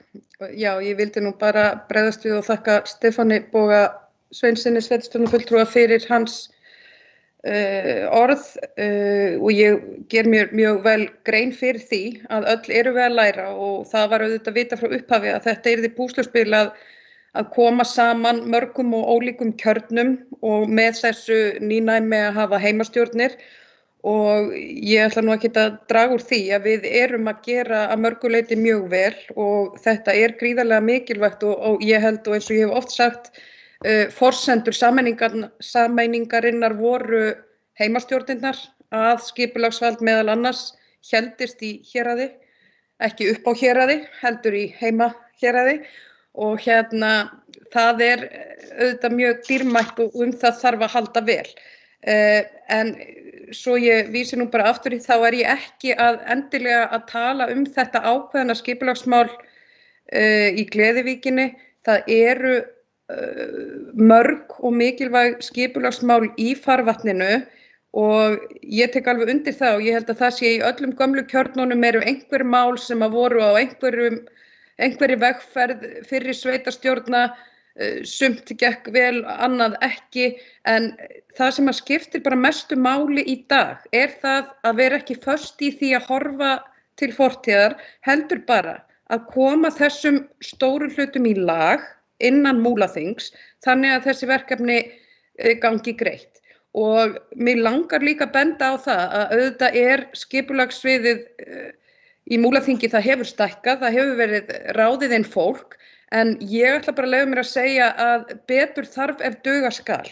Ef að staðan þannig að tími í skipulagsmálum langur og það erfitt að ná í fólk og það erfitt að fá viðeigandi leyfi og annað og við stöndum frammi fyrir því að við þurfum að fara í aðalskipulag fyrir sveitarfélagið og það verður auðvitað ekki gert á meðan að við stöndum alla undir bara daglegum verkum. Þannig að mig langar bara líka að hvetja til þess að það verði einhvers konar innspýting í þennan málaflokk sem að ég bara held að skipulagsmálin svo mikið upphaf og endir alls, hvort sem það atvinnulífið eða íbúðarhúsnæði, við erum með þröngan kost í öllum kjörnum, það vantar húsnæði, þannig að þetta bara svo gríðarlega mikilvægur málaflokkur. Takk fyrir. Takk fyrir þetta Jódís. Sveitarstjórnarfulltrúi Eyþór Stefánsson hefur beðið orðið, gjörðu svo vel Eyþór. Já, takk, forseti og annað fundafólk. Ég ætla nú bara svona aðeins að velta einu upp því að það stendur hér í samþykktum stjórn Múlaþings með leyfi forseta að heimastjórn, ég var með þetta hérna fyrir frá mér rétt áðan, sem þetta heimastjórn skal fá til umsagnar tillögur breytingar á aðalskipulagi sveitarfélagsins innan sinna staðamarka. Ég veit, já, það ekki örugglega gert í þessu tilfelli og mig grunar nú að það hafi kannski láðst hérna í málinu varandi hérna nám í Stafdal eða hvað. Ég veit allavega að við erum búin að fá þessa umsagnarbeiðni með svona frekar skömmu fyrirvara varandi aðalskipulagsbreytingar sem í gangi á Borgarfirði, en við reddum því, við höfum ekki búið til eitthvað vesen. En eru menn ekki örugglega að passa upp á þetta í þessu tilfelli? Takk. Takk fyrir þetta. Eyþór, sveitarstjórnarfulltrúi Stefán Bogi Sveinsson, gjörðu svo vel. Já, bara til þess að bregðast ég líta á þetta sem fyrirspurn frá Eyþóri Stefánsssyni sveitarstjórnarfulltrúa og já, það nú bara einfaldast að svarið þannig nei, þetta var ekki passað, en þetta orðið passað núna eftir ábendingar sem komu upp í kringum þetta mál og það nú kannski þess vegna sem að ég ætlaði nú að spyrja sveitarstjórnarfulltrúan hvort hann hefði ekki skoðað tölvupósti sinn í dag eða gær af því að ég vissi einmitt að það hefði farið þangað til heimastjórnar Borgarfjarðar erindi umsögnum aðalskipulagsbreytinguna og svona til þess að, hvað við segja, ég held að í þessu tilfelli sko varðandi þessar umsagnir þetta ekki eitthvað sem þannig akút mál að það kalli á einhverju aukafundi eða slíkt sko, þetta eru skipulög sem í ferli bara og við tínum þetta bara inn þegar eftir þessa reglubundnu fundi heimastjórnarna næst en við höfum farið yfir það, að það sem við stefnum á að uppfylla þetta ákvæði í erindisbréfum heimastjórna, að þá verði alltaf þegar við erum með í rauninni skipulagslýsingar, þá verði kallað eftir þessum umsögnum heimastjórnana. Það verði á þeim stað í ferlinu. Þetta mál sem að varða Djúpa og núna sérstaklega kannski vegna sem það ekki neina skipulagslýsingu að ræða, þess vegna kallað eftir í núna við auglýsingu skipulagsins. En þetta, við erum að koma þessu núna í fastan feril og þetta bara einmitt eitt af þessum málum sem einmitt kemur bara upp við þegar við förum að praktísera í þessu nýja umhverfi og þá átta menn sig á því að þarna hefur ekki verið gert eins og við lögðum upp með og nú erum við að lagfæra það. Takk fyrir þetta, Stefán. Orðið enn laust undir þessum lið. Ætli enginn að taka til máls. Þá ætla ég að lesa þessa þjálu tillögu aftur. Hún eftirfarandi: Sveitarstjórn Múlaþings samþykkir að auglýsa framlagða tillögu að breytingu á aðalskipulagi í samræmi við 31. grein, samanber 1. málsgrein 36. grein skipulagslaga nr. 123/2010, samhliða auglýsingu og deiliskipulagi fyrir svæði við Innri Gleiðvík. Jafnframt verði tillagan send til umsagnar hjá heimastjórn Djúpavogs. Þessi tillaga liggur fyrir. Ef enginn gerir við hann athugasemdir, þá lít ég svo á að hún sé samþykkt samhljóða. Og þá komið að lið 8 á dagskránni, skipulags- og matslýsing, ofanflóðavarnir undir Bjólfi við Seyðisfjörð. Fyrir liggur vinnslutillaga fyrir aðalskipulagsbreytingu vegna ofanflóðavarna undir Bjólfi og eftirfarandi tillaga liggur frammi. Sveitarstjórn Múlaþings samþykkir fyrirliggjandi tillögur og fer úr skipulagsfulltrúa að auglýsa þær og kynna í samræmi við fyrirmæli 2. málsgreinar 30. greinar samanber 1. málsgrein 37. greinar skipulagslaga nr. 123/2010. Orðið laust undir þessum lið. Ætli sér sveitarstjórnarfulltrúi Jódís Skúladóttir hefur beðið orðið. Gjör svo vel, Jódís.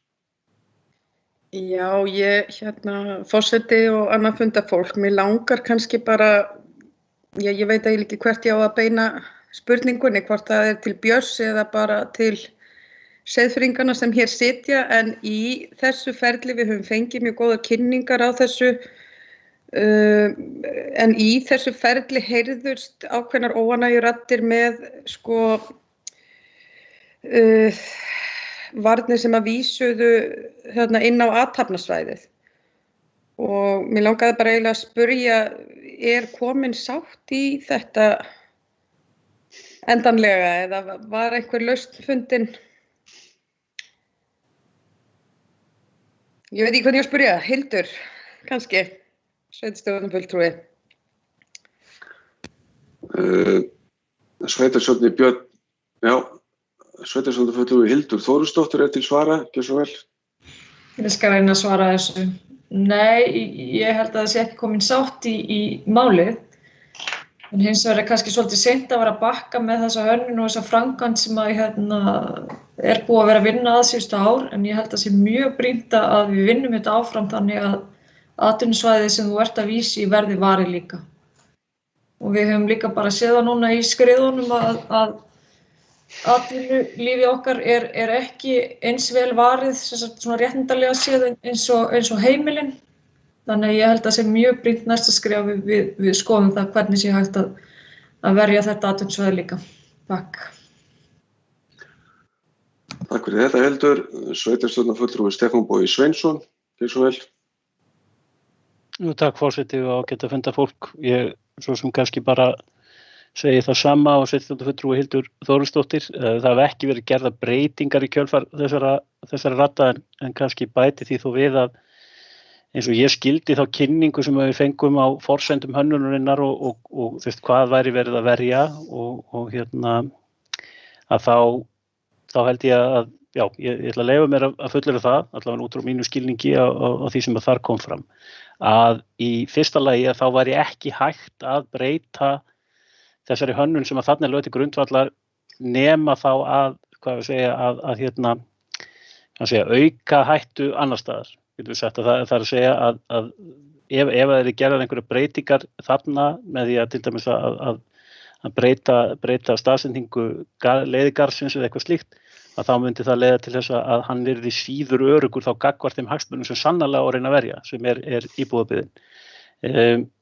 Hinn pósturinn sá og ég held að sem mikilvægt að það komi líka fram, af því að það hefðu heyrst raddir það með þessu væri beinlínis verið að auka hættu á atvinnusvæðinu sem ræðir og því var mótmælt af hálfu hönnuðar sögðu að í ákveðnum tilfellum væri hættan í sjálfu sér bara svo sama og hún hefði verið og væri, en það væri ekki verið að auka hættu á einu svæði til þess að verja annað og það, ég held að það sé mikilvægt að hafa það í huga hvað þetta mál varðar.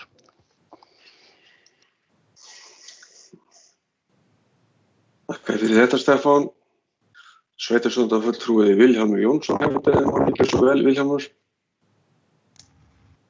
Já, forseti og fundamenn bara tek undir þetta sem við komum fram en kannski eins og var nefnt á þessum kynningarfundi sem að við sátum þar sem að þetta var meðal annars reifa nokkuð ítarlega komið fram svona þessar forsendur fyrir því að möguleikar til að breyta hönnuninni væri mjög takmarkaður og ef að þetta verja þetta atvinnusvæði þá færi stór hluti af svæðinu þegar undir varnir. Þannig var þetta nú skýrt eins og ég man þetta og eins sem að varnargarðurinn til þess að halda sínu hlutverki gagnvart íbúðabyggðinni þyrftu þá að vera miklu stærri og yrðu kannski síður þekkilegir í ásýndinni bara til þess að reyna við hafa þetta varnar hlutverk þeirra. En það sem kannski mér finnst nú vera jákvætt við þessar tillögur að þegar hafa tekið svona breytingu frá því sem að hefur verið svona undanförnum árum, þessar kynningar sem hafa verið á frumathugunni, það þetta nýja húsbílast og tjaldvagnarsvæði sem búið að hanna og það brugðist við þessu að garðurinn fer yfir núverandi húsbílastæði. Takk fyrir þetta Vilhjálmur. Eru fleiri sem vilja kveða þessu hljóðs? Forseti hyggst taka til máls og felur fyrsta varaforseta stjórn fundarins. Gauti Jóhannesson, sveitarstjórnarfulltrúi hefur beðið orðið undir þessu lið, gjörðu svo vel Gauti. Já, takk fyrir það forseti. Mér langar aðeins að koma inn á þetta vegna þess að þetta er dálítið stórt mál hjá okkur og það er vissulega þannig að hvað varðar atvinnuhúsnæði þá hafa lögin verið túlkuð á þann hátt að þau eigi eingöngu við íbúðarhúsnæði og vilji löggjafans hefur verið skýr hvað þetta varðar. Það liggur fyrir Alþingi núna frumvarp breytingu á lögum númer 49/97 þar sem fjallað uppkaupsákvæði og þar lögð til breyting á 11. grein þeirra sömu laga, þar sem það sem vísað til húseigna eins og þetta núna, en það sem lagt til að því verði breytt í íbúðarhús, orðalaginu verði breytt í íbúðarhús með þeim rökum að tilgangur lagasetningarinnar sé að verja byggð eins og hefur komið fram. Og mér finnst þau ekki að leggja áherslu á að forsenda byggðar er náttúrulega öflugt atvinnulíf og að það standi traustum fótum, og svo hitt líka sem að þarf að taka til greina að fjármögnun ofanflóðasjóðs, hún felst í gjaldtöku af öllum húseignum, þar með talið atvinnuhúsnæði. Þannig að það í hæsta móta merkilegt til þess að hugsa að atvinnuhúsnæði sé þá þarna undanskilið, og ég hefði gjarnan viljað koma þessu að. Takk fyrir. Gauti Jóhannesson hefur lokið máli sínu. Það var ekki fleiri beðið orðið og ég fel forseta á í stjórn fundarins. Takk fyrir það. Það liggur fyrir tillaga sem eftirfarandi: Sveitarstjórn Múlaþings samþykkir fyrirliggjandi tillögur og fyrir skipulagsfulltrúa að auglýsa þær og kynna í samræmi við fyrirmæli 2. málsgreinar 30. greinar samanber 1. málsgrein 37. greinar skipulagslaga númer 123/2010. Geri enginn við það athugasemdir, þá lít ég svo á að tillagan sé samþykkt samhljóða og við höldum dagskrá áfram. Erum nú komin að lið 9 sem snjómokstur á Borgarfjarðarvegi. Fyrir fundurinn liggja bókarinn heimastjórnar Borgarfjarðar varðandi snjómokstur á Borgarfjarðarvegi og eftirfarandi tillaga lögð fram. Sveitarstjórn Múlaþings tekur undir með heimastjórn Borgarfjarðar varðandi það að vetraropnun verði alla daga vikunnar á Borgarfjarðarvegi Vaskarð eystra. Sveitarstjóra falið að koma erindinu á framfæri við vegagerðina og orðið laust undir þessum lið.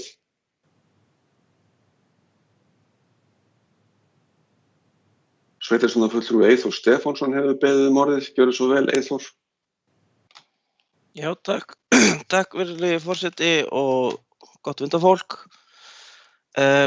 Ég var nú bara svona núna, þegar ég verið að lesa bókunina, þær eru 2 og þessi bóku sem liggur fyrir fundinum nú svona sérstaklega að taka undir aðra þeirra að mér finnst, og ég rennur nú bara blóðið til skyldunar að lesa hérna seinni bókun heimastjórnar málið með leyfi forseta.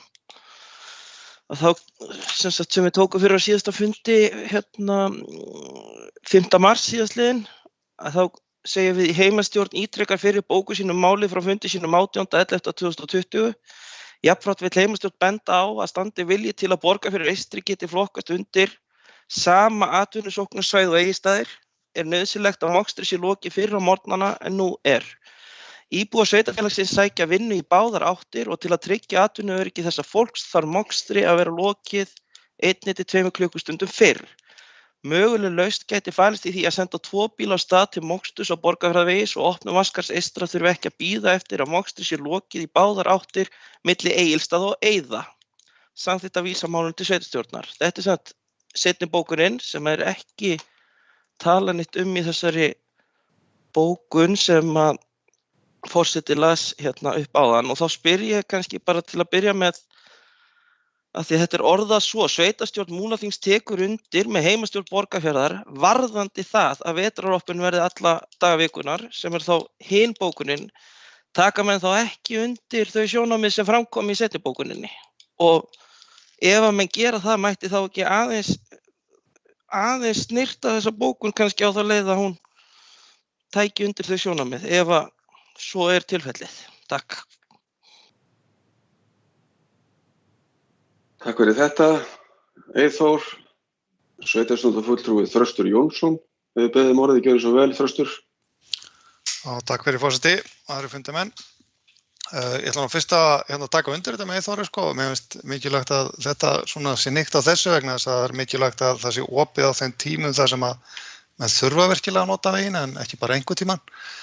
En svona það sem ég ætlaði að segja annars að sko mér finnst það mál svolítið prósteit sko vegna þess að hér voru sameinuð 4 sveitarfélög og ekki síst að hvatningu ríkisvaldsins Og það bara þannig að það mikilvægt að sveitarfélag geti fungerað eða starfað sem eitt atvinnusvæði og til þess þurfa samgöngur á milli byggðakjarna að vera í lagi. Og þarna á ekki eingöngu við Vaskar heldur ekki síður Öxi og svo náttúrulega Fjarðarheiði, það nú alltaf að tala um það hvernig hún getur verið.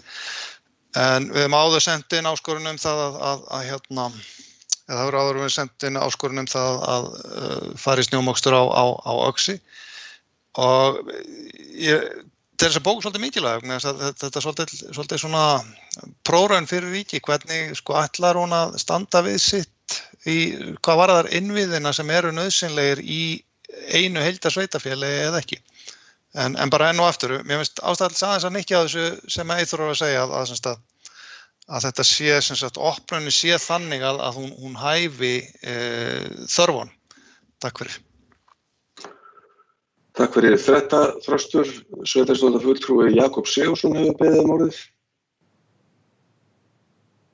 Svo vel, Jakob. Já, forseti og annað fundarfólk, gott fundarfólk. Ég ætla aðeins að koma inn á þetta. Þetta búið að vera okkur lengið sem við höfum verið að berjast fyrir þessu. Að koma þessu í gegn, Ég ætla aðeins að fara yfir þessa þjónustu flokka hjá veginni. Af því ég nú inn á síðunni þeirra og vegur 94 sem vegurinn til Borgarfjarðar. Þar tekið fram Seyðisfjarðarvegur Eiðar. Þar þjónustuflokkurinn 3. Það opið alla daga eða opnað alla daga. Það opið frá 7:30 til 19:30. Og helgaropnunin frá 9 til 19. Svo kemur Eiðar Unaós, þar við komin í þjónustuflokk 4. Alla daga nema laugadaga, opið frá 8:30 til 17, 10:30 til 16:30 helgar. Síðan kemur vegurinn Unaós Borgarfjörður, það segir Veskarðu áfram.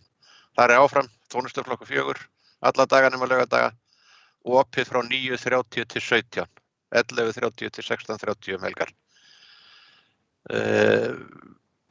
Þetta þyrfti að þetta hangir ennþá inni þessi Seyðisfjarðarvegur Eiðar, þjónustuflokkur 3 alla daga vegna þess að þarna var einu sinni skóli og þá var þetta hefur hangið inni síðan og þetta þyrfti náttúrulega bara að komast á þann level að þetta væri Seyðisfjarðarvegur bara Borgarfjörður, sem sagt þjónustuflokkur 3 alla daga frá 7:30 til 19:30. Þetta snýst það, að þetta sé sett í þjónustuflokk 3, það inn á þetta. Það sem Eyþór var að koma inn á áðan með Seyðisfjarðarveginn til Eiða, að því að þetta þessi þjónustuflokkur 3 alla daga, þá byrjaði á því að mótnan að fara út í Eiða og inn eftir aftur til að hafa hann tvíbreiðan. Fara svo alveg út á Vaskar og það einbreitt út á Vaskarð allan daginn, sem mjög slæmt, getur valdið slysahættu þegar að sérstaklega ef það einhver snjó éljagangur og skafrenningur og maður sjá ekki alveg að það sé bara annar helmingurinn af veginum ruddur. Þannig að þetta væri mjög gott ef að þetta gæti farið auka bíll eða eitthvað neginn þeir leysa það að hann færi þá inn úr aftur. Hann þyrfti stundum ekki nema út að Lagafossvegi mér sé og stundum ekki svo langt. En vildu bara koma þess að, takk. Takk fyrir þetta, Jakob. Sveitarstjórnarfulltrúi Stefán Bogi Sveinsson hefur beðið orðið. Gjörðu svo vel, Stefán. Nú forseti og ágætt að funda fólk. Ég ætlaði nú bara að koma hér upp til þess að lýsa minni skoðun allavega en að það var nú kannski alls ekki tilgangurinn að leggjast gegn þessari síðari bókur sem að sveitarstjórnarfulltrúi Eyþór Stefánsson fór með hér úr heimastjórn Borgarfjarðar. Nefni það líka að þetta gamalkunnugt umræðuefni úr sveitarstjórn Fljótsdalshéraðs og þáverandi umhverfis- og framkvæmdanefnd þess sveitarfélags sem þessi tími sem að hvenær búið að opna þessar leiðir og þá bara dreifbýli sveitarfélagsins líka, ekki bara á milli kjarnanna og þess vegna vildi ég nú bara snaggaralega leggja til tillögu að viðbót við þessa afgreiðslu sveitarstjórnar sem að hljóði þá svo, og fyrir þá sem að sjá spjallið þá ég búin að setja hana þar inn, að það bætist hreinlega við: sveitarstjórn tekur jafnframt undir með heimastjórnum mikilvægi þess að snjómokstri innan sveitarfélagsins sé lokið fyrr til að tryggja að sveitarfélagi geti sem mest talist eitt atvinnusóknarsvæði. Sveitarstjórn felur umhverfis- og framkvæmdaráð að taka þann þátt til skoðunar í samhengi við snjómokstri vegagerðarinnar víðar í sveitarfélaginu, af því að þetta snýst líka einhverju leyti samspil þess mokstur sem að sveitarfélagi stendur undir og svo þess sem vegagerðin að gera og tíma áætlanir vegagerðarinnar. Þannig að ég allavega myndi fagna því að fá þetta inn í umhverfis- og framkvæmdaráð og við myndum þá geta sest yfir þetta bara í heildar samhengi. Tek því bara auðvitað undir fyrir hlutan og það bara mjög mikilvægt að færa þetta í viðeigandi þjónustuflokka. Ég held að kannski að við þurfum ekkert að fara að tilgreina flokkanir sérstaklega, en við vitum það alveg að þetta felur í sér að við þurfum bara að fá þessu uppfærslu frá vegagerðinni. Og það snýst þessi tillaga að mínu viti að við förum fram á það við vegagerðina og vonandi verður hægt að koma því áfram. Takk. Takk fyrir þetta, Stefán. Sveitarstjórnarfulltrúi Hildur Þórusdóttir hefur beðið orðið. Gjörðu svo vel, Hildur. Já, takk forseti og fundamenn. Mér finnst þetta aldrei sérstakt að við séum að ræða það bara í alvöru árið 2021 að það sé bara ekki mokað einn dag í viku til Borgarfjarðar. Eins og fólk þurfur bara ekki að sækja erindi eða komast í flug eða heilbrigðisþjónustu, spítala og svo framvegis. Þetta fráleitar aðstæður sem okkur er boðið upp á og ég fagna því að við séum nú að fara að fá samgönguráðherra til fundar við okkur, því það er mjög brýnt að ríkisstjórnin standi við þau fyrirheit sem voru gefin í aðdraganda þessar sameiningar, þessu nýja sveitarfélagi Múlaþingi. Og það er svona kannski svolítið birtingarmynd af þessu að þessi fundur sem við erum á núna átt að vera djúpbogi en vegna aðstæðna í morgun þá þótt ekki öruggt að fara þangað af því að Fjarðarheiðin er eins og hún er og Öxi er lokuð. Þetta er bara algjörlega óboðlegt árið 2021. Takk. Takk fyrir þetta, Hildur. Sveitarstjórnarfulltrúi Jakob Sigurðsson hefur beðið orðið. Gjörðu svo vel, Jakob. Forseti og annað fundafólk. Já, ég ætla að taka bara undir með Stefáni Boga. Þetta er náttúrulega nauðsynlegt að þetta sé ekki bara á kannski Borgarfjarðarvegi heldur þessu vegum okkar í þessu dreifðu byggðum, í þessu sveitarfélagi. Nú með því að það verði gert þessi bragabót á Borgarfjarðarvegi þá náttúrulega lagast mikið staðan að koma börnum úr dreifbýlinu og héraði inn eftir. Þannig að ef þetta verður sett í þennan þjónustuflokk 4 sem er alla daga, 3 fyrirgefið sem er alla daga, að þá á að vera opið frá 7:30 til 19:30. Þetta er mjög bagalegt, sérstaklega þegar þetta er svona bara til 5 frá 9:30, að ef fólk ætlar að nýta sér eitthvað og er aðeins lengur á Egilsstöðum að þá er spurningin, kemst það heim eða kemst það ekki heim, af því að bíllinn er jafnvel farin inn eftir, ef hann telur það veri orðið fært til klukkan 5 þá er hann farin alltaf væðinu. Þannig að þetta er leggja áherslu á þetta svona komist í það horf, og eins er þetta náttúrulega bara með aðra vegi okkar, eins og Þröstur Jónsson sveitarfulltrúi kominn á með Öxi og Fjarðarheiði og annað. Takk. Takk fyrir þetta, Jakob. Sveitarstjórnarfulltrúi Berglind Harpa Svavarsdóttir hefur beðið orðið. Gjörðu svo vel, Berglind. Já, takk fyrir. Forseti góða fundamenn. Mér langaði bara rétt að koma inn á þetta mál og tjá mig það. Þetta er akkurat ótrúlegt hver staðan er og fólk er bæði á leið til vinnu, sem sagt frá Borgarfirði eystri og svo þarf að komast heim til sín aftur og öll þessi brýna þjónusta, heilbrigðisþjónusta og annað sem þarf að sækja. Svo er náttúrulega verið að reka atvinnustarfsemi á Borgarfirði eystri og þá þarf náttúrulega fólk að komast þangað, bæði líka starfsmenn og þeir sem eru að kaupa sér þjónustu á Borgarfirði eystri. Þannig að ég tel að við þurfum bara að vera mjög skýr og ákveðin í bókun og við erum með sterkar núna í kjölfar sameiningar og þetta er akkurat aðstæður sem við ætlum að nýta þá rödd í. Takk fyrir. Takk fyrir það. Fleiri hafa ekki hvatt sér hljóðs. Það hefur borist hér tillaga að viðbót við þá bókun sem að liggur fyrir og geri fundurinn ekki við það athugasemdir, þá ætla að bæta henni bara við bókunina sem liggur fyrir. Og bókunin sem liggur fyrir fundinum þá eftirfarandi. Sveitarstjórn Múlaþings tekur undir með heimastjórn borgarfjarðar varðandi það að vetrarvaktin verði alla daga vikunnar á Borgarfjarðarvegi Vatnskarð eystra. Sveitarstjóra falið að koma erindinu á framfæri við vegagerðina. Sveitarstjórn tekur jafnframt undir með heimastjórn mikilvægi þess að snjómokstri innan sveitarfélagsins sé lokið fyrr til að tryggja að sveitarfélagið geti sem mest talist eitt atvinnusóknarsvæði. Sveitarstjórn felur umhverfis- og framkvæmdaráð að taka þann þátt til skoðunar í samhengi við snjómokstur vegagerðarinnar víðar í sveitarfélaginu. Þessi tillaga liggur þá fyrir fundinum með þessari viðbót. Gauti, getur þú sendt mér hana í tölvupósti? Já. Ég geti sett hann inn. En ekki rétt að sem sagt lokaorðin verði sveitarstjóra falið að koma erindin á framfæri í það?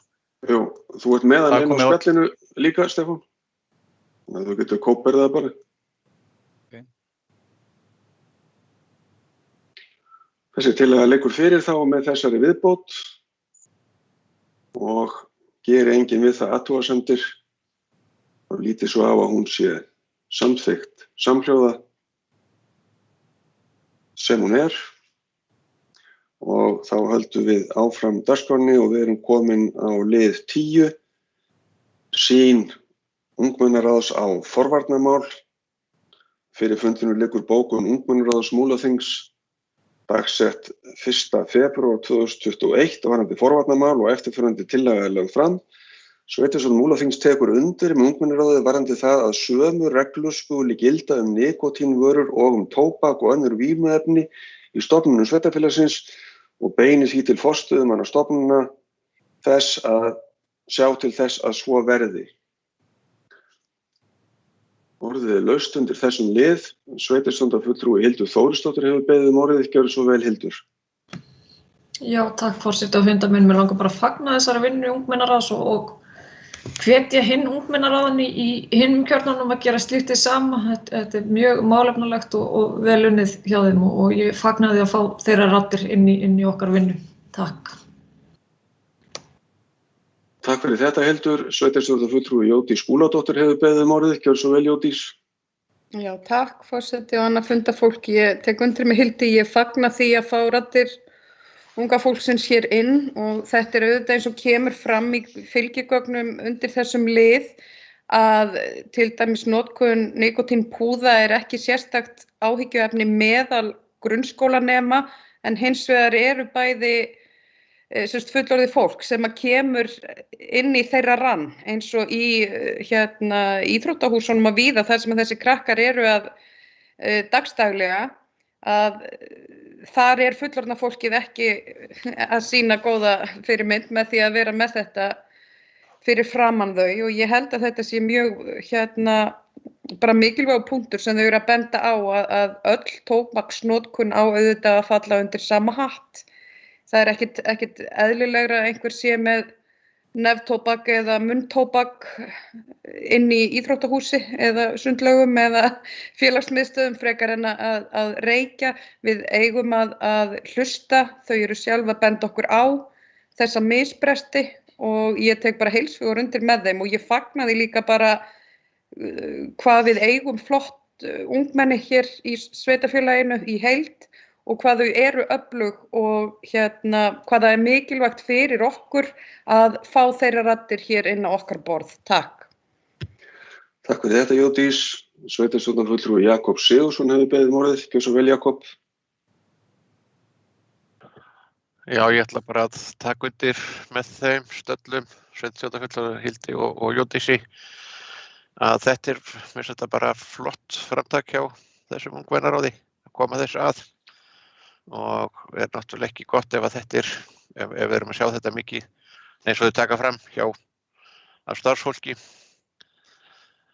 stofnun einhverjar íþróttamiðstöð og einhverjar fleiri, en þarna þau náttúrulega að taka til bæði rafrettur, nikótínpúða og annað slíkt sem að er besta mál, að maður sé ekki með þetta kannski svona alveg á, hvað á maður að segja, glámbekk eða þannig en að ég bara fagna þessu hjá þeim. Takk. Takk fyrir þetta, Jakob. Fleiri hafa ekki kvart sér hljóðs undir lið 10. Ég ætla að lesa tillöguna upp aftur. Sveitarstjórn Múlaþings tekur undir með ungmennaráðið varðandi það að sömu reglur skuli gilda nikótínvörur og tóbak og önnur vímuefni í stofnunum sveitarfélagsins og beinir því til forstöðumanna og stofnana þess að sjá til þess að svo verði. Geri enginn við það athugasemdir, þá lítið svo á að þessi tillaga sé samþykkt samhljóða. Þá er komið að lið 11, deiliskipulag miðbæjar Egilsstaða. Fyrir liggur ósk ungmennaráðs um svör við ákveðnum spurningum er varða miðbæjarskipulag á Egilsstöð og eftirfarandi tillaga liggur frammi. Sveitarstjórn Múlaþings samþykkir að vísa framkomnum spurningum til umhverfis- og framkvæmdaráðs til afgreiðslu. Orðið er laust undir þessum lið. Sveitarstjórnarfulltrúi Stefán Bogi Sveinsson hefur beðið orðið. Gjörðu svo vel, Stefán. Forseti og ágætt að funda fólk. Af því að sveitarstjórnarfulltrúar voru hér áðan að fagna því sérstaklega að ungmennaráð léti sem málin varða, þá hefur það náttúrulega stundum hvarflað að mér í góðu gríni að það sé mjög gott að ungmennaráðið láti sem málin varða og komi sínum skoðunum á framfæri, alveg þangað til að fara að spyrja erfiðra spurninga og vera ósammála þeir, þá er þetta náttúrulega óþolandi kvikindi. En að því sögðu að þá er það nú ekki þannig í þessu máli. Þessar spurningar eru bara góðar og gildar og eru náttúrulega spurningar sem auðvitað margir hafa spurt sig aðrir heldur en ungmennaráð, gott að fá þau fram og með þessari tillögu er svo sem verið að fela umhverfis- og framkvæmdaráðið að svara þeim, en ég get hins vegar alveg upplýst um ákveðna þætti bara hér og nú.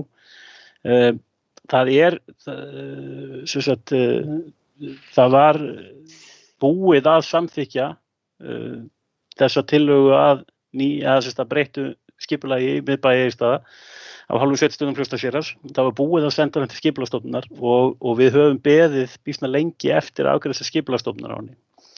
Að hluta til skýrir svo bið reyndar með því að það voru ákveðnir þættir sem var strax hægt að benda á að vantaði upp á varðandi afgreiðslu skipulagsins. Það var þá fyrst og fremst fornleifaskráning og húsakönnun og það var ráðist í þá vinnu og það var bara, í rauninni var það vitað þegar að sveitarstjórn samþykkti tillöguna að þetta væri eftir, en hún var bara samþykkt með þeim fyrirvara að þessu yrði lokið og þessu er lokið núna og búið að senda þetta inn. En ennþá máttum við bíða býsna lengi eftir afgreiðslu skipulagsstofnunar.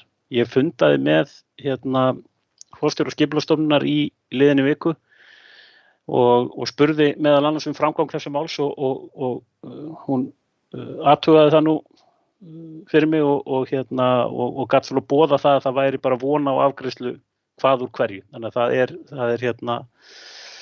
það sér fyrir endan á þessu langa ferli, þó að ég viti náttúrulega ekki hvað kemur efnislega fram í því svari, en það er þó allavega von á svari frá skipulagsstofnun.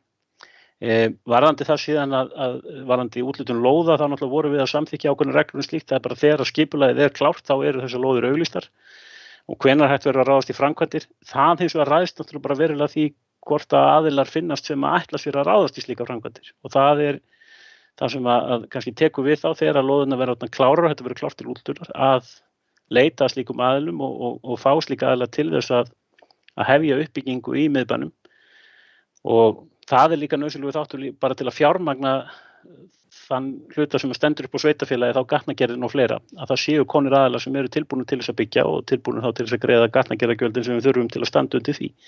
En svona tæknilega, sem maður horfir á þetta tæknilega séð, þá bara verður ekki því til fyrirstöðu að leið og skipulagið liggur fyrir, þá er ekki því til fyrirstöðu að framkvæma samkvæmt því, en svona raunhæft held ég að við séum kannski ekki að sjá einhverja framkvæmdir samkvæmt nýju skipulagi á þessu ári, en það gæti orðið á því næsta ef áhuga fyrir hendi.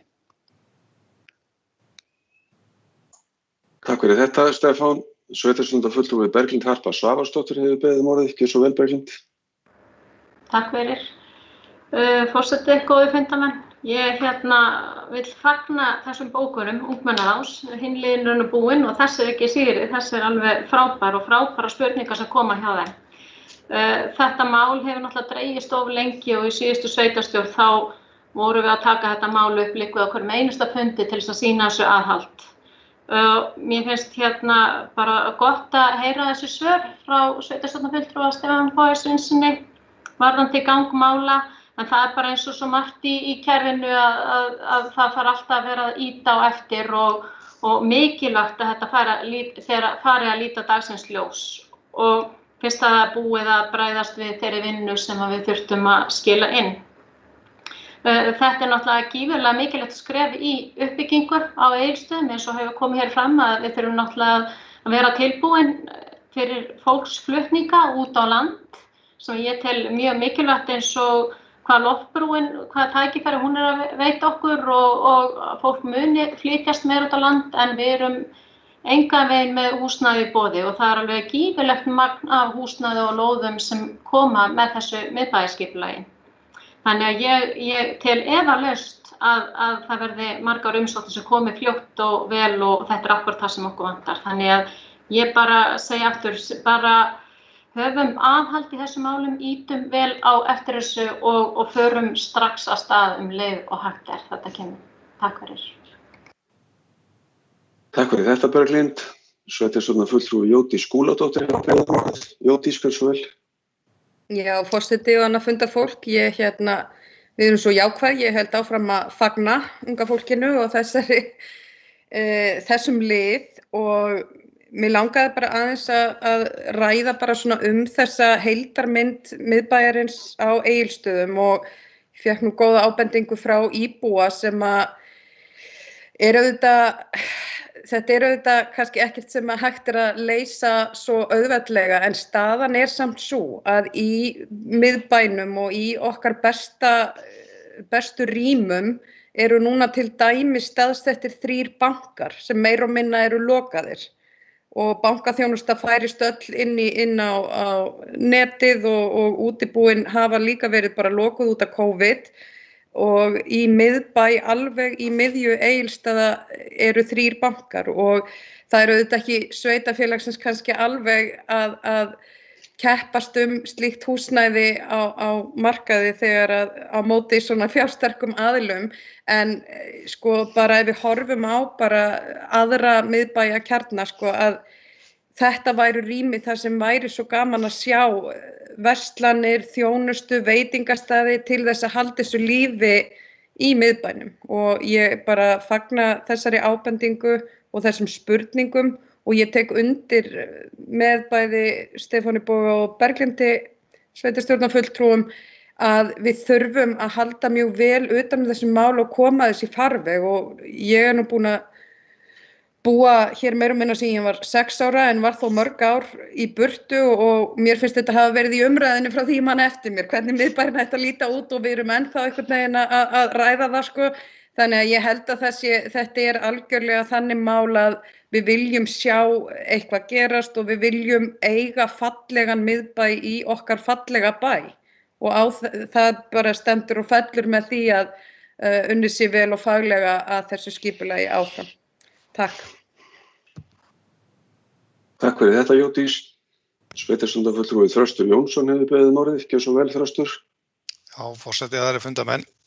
Mér finnst þetta alveg sérstaklega skemmtilegu liður og ennþá skemmtilegra hvaðan hann kemur vegna þess að unga fólki hér greinilega að spekulera í því hversu lífvænlegt það verður fyrir það að búa í sínu heimasveitarfélagi þegar fram í sækir og það ætti náttúrulega að vera keppikefli okkar í sveitarstjórn að halda í unga fólki eins og mögulega hægt er.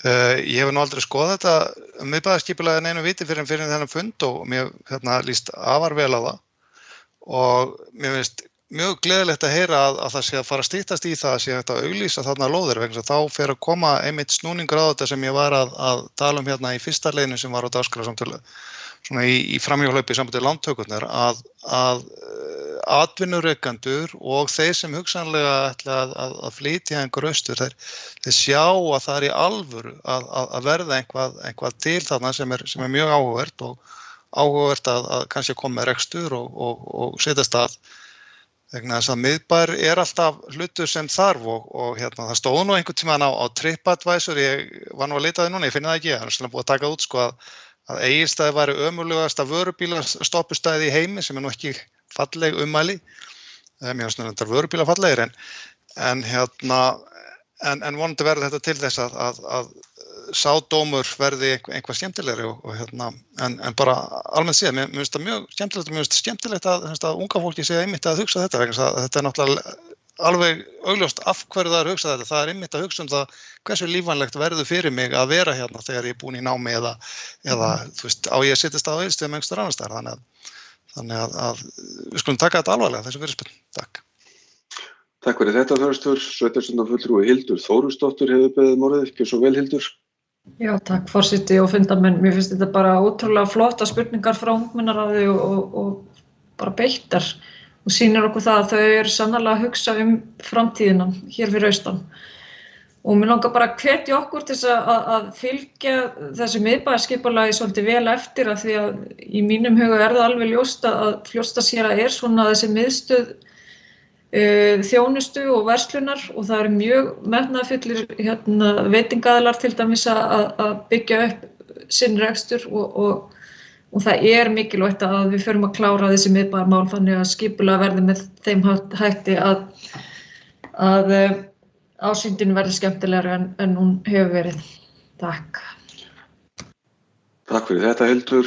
Sveitarstjórnarfulltrúi Jakob Sigurðsson hefur beðið morðið, ekki svo vel Jakob. Já, forseti og annað gott fundafólk. Ég ætla bara að fagna þessu líka, eins og aðrir hér, með þetta miðbæjarskipulag. Þröstur Jónsson, sveitarstjórnarfulltrúi, kveikti svolítið í mér þarna áðan, sko. Með vörubíla TripAdvisor, sko. Ég var nú einu sinni í þessum vörubílageira og þetta var ræðilegt, vægast sagt ræðilegt að komast að einhvers staðar á Egilsstöðum. Hvort sem væri á sér söluskólanum eða hvað sem er. Það var alltaf eins og væri verið að þrengja að mann einhvern veginn og ef maður kom með æki þannig treyletu sínum og komst nú ekkert allstaðar, það var ekkert þægilegt að komast hvar sem var en þetta var alveg skelfilegt og ég sendi einu sinni erindi til bæjarstjórnar á Egilsstaði, fékk aldrei svar við því, það var, svo það sé nú alveg sagt að það var það fyrir tíð núverandi sveitarstjóra, það var áður en hann tók við. En ég fekk aldrei svar við þessu. Mér vantaði einhvers staðar ákveðið stæði eða plan eða eitthvað sem ég geti lagt bílum mínum á yfir nótt en þetta maður hræktist af einum staðnum yfir annan og ég fekk aldrei svar við þessu. Þetta þarf aðeins að hugsa út í þetta líka. Sko. Það eru rúturnar og þetta er stærri tæki. Að útiloka það ekki algjörlega. Takk. Takk fyrir þetta Jakob. Fleiri hafa ekki hvatt sér hljóðs undir þessum lið 11, þannig að ég ætla að lesa tillöguna sem liggur fyrir aftur. Sveitarstjórn Múlaþings samþykkir að vísa framkomnum spurningum til umhverfis- og framkvæmdaráðs til afgreiðslu. Geringin við það athugasemdir lítið svo á að þetta sé samþykkt samhljóða. Og held dagskránni áfram, við erum komin að liði 12, umsagnarbeiðni stjórnskipunarlög, kosningaaldur. Fyrir liggur umsögn ungmennaráðs frumvarp til laga stjórnskipunarlög, kosningaaldur. Eftirfarandi tillaga lögð fram. Sveitarstjórn Múlaþings tekur undir með ungmennaráði og fagnar því að hugað sé að aukinni lýðræðisþátttöku ungmenna og felur verkefnisstjóra íþrótta og æskulýðsmála að koma umsögn ungmennaráðs á framfæri við nefndasvið Alþingis. Orðið er laust undir þessum lið og sveitarstjórnarfulltrúi Jódís Skúladóttir hefur beðið morðið. Gjörðu svo vel Jódís. Þakka þér fyrir, forseti og annað fundafólk. Ég held áfram að fagna og sem fulltrúi Vinstri grænna tek ég bara fram að þetta er í okkar stefnu. Þetta er lýðræðismál, þetta er þáttaka ungs fólks hefur dregist saman í kosningum og það er áhyggjuefni. Þetta er vel reifað hér frá ungmennaráði og þetta er auðvitað þannig að við erum að bjóða bjóða ungmennum upp á þetta misræmi í okkar lagaverki. Einstaklingar verða sakhæfir 15 ára, þau borga skatta 16 ára en við ætlum að halda þeim frá borðinu þar til þau eru 18 ára. og ég held að þetta sé eitt af svona róttækari lýðræðisbreytingum sem að við ættum að horfa til og ég stend algjörlega með þessu og ég fagna þessari bókun líka að við ætlum að taka þetta lengra. Takk.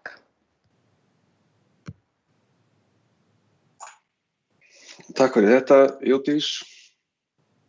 Sveitarstjórnarfulltrúi Þröstur Jónsson hefði beðið um orðið, gjörðu svo vel, Þröstur. Já, forseti, það eru fundarmenn. Við erum kannski komin svolítið hérna út í landsmálin, sko, en hérna,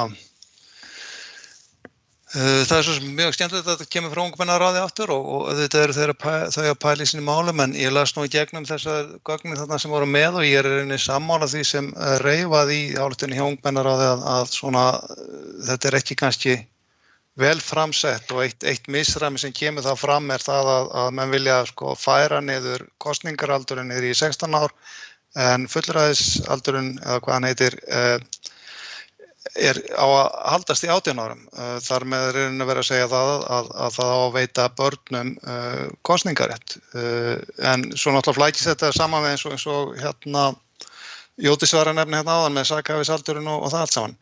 Og ég skil mjög vel að sveitarstjórnarfulltrúi Jódís Skúladóttir tekur undir með þetta vegna þess að ungt fólk oft vinstri sinnað og svo vittkastað með tíðinni, sko, flýtur sig aðeins til hægri en svona gamni slepptu að þá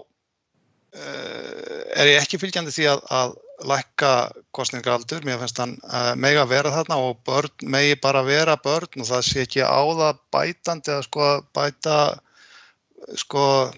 inn í líf þeirra þessu pólitíska argaþrasi sem oft nú ekki fallegt. Þannig að ég held að þessi aldurshópur eigi miklu betur inn eins og hann einmitt að gera hér að það sé virk ungmennaráð og aðra stofnanir meðal ungmenna sem eru sterk og á þessu hlustuð. Ég held að það sé mun vænlegri leið að styrkja þá leiðina heldur en að lækka kosningaaldurinn. Og ég ætla bara að nýta tækifærið og vera samkvæmur sjálfur mér, að nýta tækifærið og gera grein fyrir atkvæði mínu að ég ætla að sitja hjá í atkvæðagreiðsluna lið vegna þess að ég vil ekki stýða það að kosningaaldur sé lækkaður á nokkurn hátt. Takk fyrir. Takk fyrir þetta, Þröstur. Sveitarstjórnarfulltrúi Jódís Skúladóttir hefur beðið um orðið öðru sinni. Gjörðu svo vel, Jódís. Já, forseti og annað fundafólk. Ég verð nú aðeins að fá að bregðast við og það kemur auðvitað kannski mörgum á óvart að ég ætla ekki að taka undir með Þresti Jónssyni eins og ég virðist vera vön að gera. En einhvern veginn kemur þetta nú alls ekki á óvart að eins og hér við ræddum nú kannski áður en að útsending hófst miðaldra hvíta karlmenn og þar að auki í miðflokki. Það kemur auðvitað ekkert á óvart að forræðishyggjan og að halda lýðræðinu einhvern veginn frá ákveðnum samfélagshópum sé þar haft að leiðarljósi. Ég ætla bara að hafna því að það sé einhvers konar pólitískur áróður vinstri grænna á bakvið það að verja að lækka kosningaaldurinn. Þetta snýst auðvitað bara það að tala ekki niður til ákveðins hóps sem á þó að geta borgað hér skatta til að styðja undir samfélagið og eins og við erum að sjá hér, við erum ekki að þvinga neitt til kosningaþátttöku. Við erum að opna fyrir það að þau ungmenni sem að láta málin sig varða, vilja taka þátt, vilja hafa áhrif, hafi kost á því. Það bara allt annað en að þvinga þau í eitthvað pólitísk þvaður sem þau kæra sig ekki um. Það fullt af fólki yfir miðjum aldri sem að velur að skila ekki atkvæði á kjördag, hvort sem í sveitarstjórnarkosningum eða alþingiskosningum og fólk ræður því auðvitað sjálft. En ég bara gef akkurat ekkert fyrir þessi rök og mjög dapurlegt að heyra þessi viðhorf Þrastar Jónssonar. Sveitarstjórnarfulltrúa, takk. Takk fyrir þetta, Jódís. Sveitarstjórnarfulltrúi Stefán Bogi Sveinsson hefur beðið um orðið. Gjörðu svo vel, Stefán. Forseti og ágæta fundafólk. Ég held að þetta mál sé nú þessu eðlis að þetta verður alltaf persónubundnar skoðanir í þessu máli. Ég held að það mjög erfitt að sjá einhverjar hreinar línur á milli flokka eða framboða þetta snýst persónulega skoðanir. Ég man eftir í fyrir kosningar þá spurði ungmennaráð framboðin nokkura spurninga og meðal annars þá kom þessi spurning. Og ég fékk nú það verkefni að svara þessu fyrir hönd B-listans á þeim tíma og ég þurfti nú að svara því þannig til að B-listin hefði svo sem ekkert myndað sér neina skoðun á kosningaaldri en ég gat jafnframt sagt að ég persónulega alveg sammála því að og styð það að kosningaaldur til sveitarstjórnar verði farin niður í 16 ár. Það ég var ekki á þessari skoðun alltaf og ég get sagt að mér var snúið hér á ungmennaþingi sem var haldið hér á Egilsstöðum. Og það var eiginlega bara gríðarlega vel gert þegar það gerðist vegna þess að við hafði einmitt þessi kannski rök sem að oftast eru við það varðandi sjálfræðisaldurinn. Og segja mér finnst þetta ekki eðlilegt að það væri þarna rof á milli kosningaaldurs og sjálfræðisaldurs að ósjálfráða einstaklingar kysu. En mér var nú leitt fyrir sjónir ýmislegt í þeirri umræðu, meðal annars það að ósjálfráða einstaklingar á Íslandi, það eru til ósjálfráða einstaklingar á Íslandi sem hafa kosningarétt. Vegna þess að ef að einstaklingur sem hefur náð sjálfræðisaldri en sviptur sjálfræði, þá viðkomandi ekki sviptur kosningarétti. Þannig að það er ekki bein tenging á milli þess að vera sjálfráða og hafa kosningarétt. Og svo var einmitt þetta með það að einstaklingur á þessum aldri orðin skattskyldur og þar með leggur til samfélagsins og af hverju ætti hann þá ekki geta haft áhrif á það. Þessi umræða hefur reyndar oft snúist það líka af hverju fyrst, af því að það kom alltaf fram tillögur það að það fyrst gert á sveitarstjórnarstiginu og við reyndar nú sömuleiðis til að taka undir það verði gert fyrst á sveitarstjórnarstiginu. Ég var mjög mótfallinn því á sínum tíma af því að mér fannst að lýsa því að þingmenn var alltaf tilbúin til að gera tilraunir á sveitarstjórnarstiginu, vildi aldrei takast neitt á hendur sjálfur. En svo þegar ég fór að skoða þetta nánar þá tengist þetta auðvitað því að annað bundið í stjórnarskrá eins og þessi tillaga gengur út á að breyta stjórnarskráin. Hinn var hægt að breyta með almennum lögum og þess vegna kom fram þessi áhersla á sveitarstjórnarstig. Þannig að það margt sem að ég hef skipt skoðun á í þessu á undanförnum árum. Það sem að mestu máli kannski skipti þegar að mér var snúið hér á ungmennaþinginu var það að það kom upp í pontu ungur maður og vitnaði í sjálfan mig sem að hafði einmitt flutt erindi á ungmennaþingi nokkrum árum áður þar sem ég hafði flutt mjög innblásna eldræðu mikilvægi þess að ungt fólk einmitt hefði áhrif á samfélagið sitt. Og mér var bara bent á það að þessi maður hefði nú aldeilis talaði þá átt að það væri nú frálegt að sá maður geti verið á móti kosningarétti 16 ára til sveitarstjórnar. Þannig að það má segja að ég með mínum eigin rökum var mér snúið í þá átt að vera tilbúin til þess að styðja 16 ára kosningaaldurinn. Og ég ætla nú bara að segja það að það gerist ekki töfrar við 18 ára aldurinn. Ég þekki marga einstaklinga sem eldri en 18 ára sem ég vildi gjarnan taka kosningaréttina en það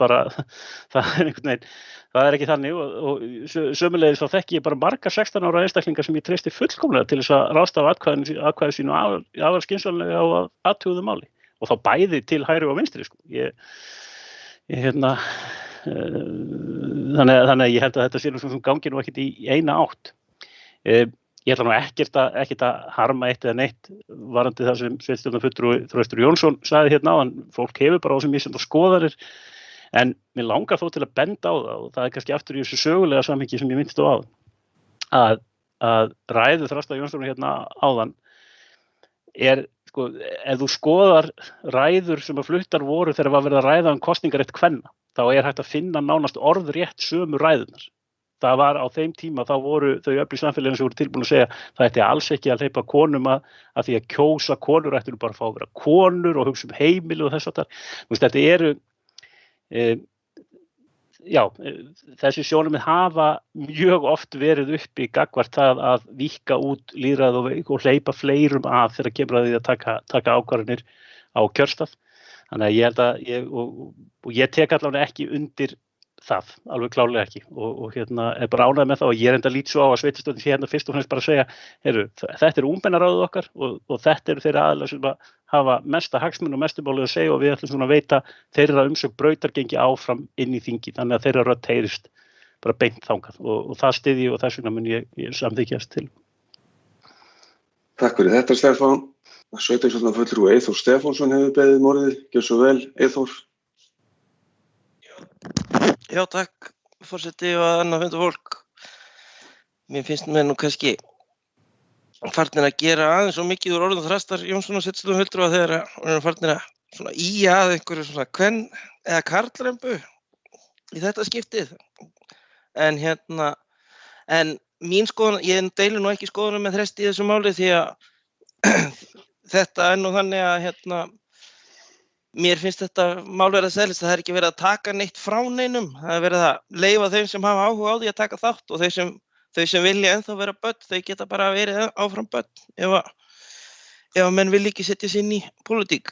En þeir sem það vilja, það bara flott að þau hafi tækifæri til þess. Og varðandi svona hægri og vinstri pælingar, þá bíður nú kannski bara eftir þá að hægri þengjandi flokkarnir leggi fram kannski breytingatillögu að hækka kosningaldur í 40 ára.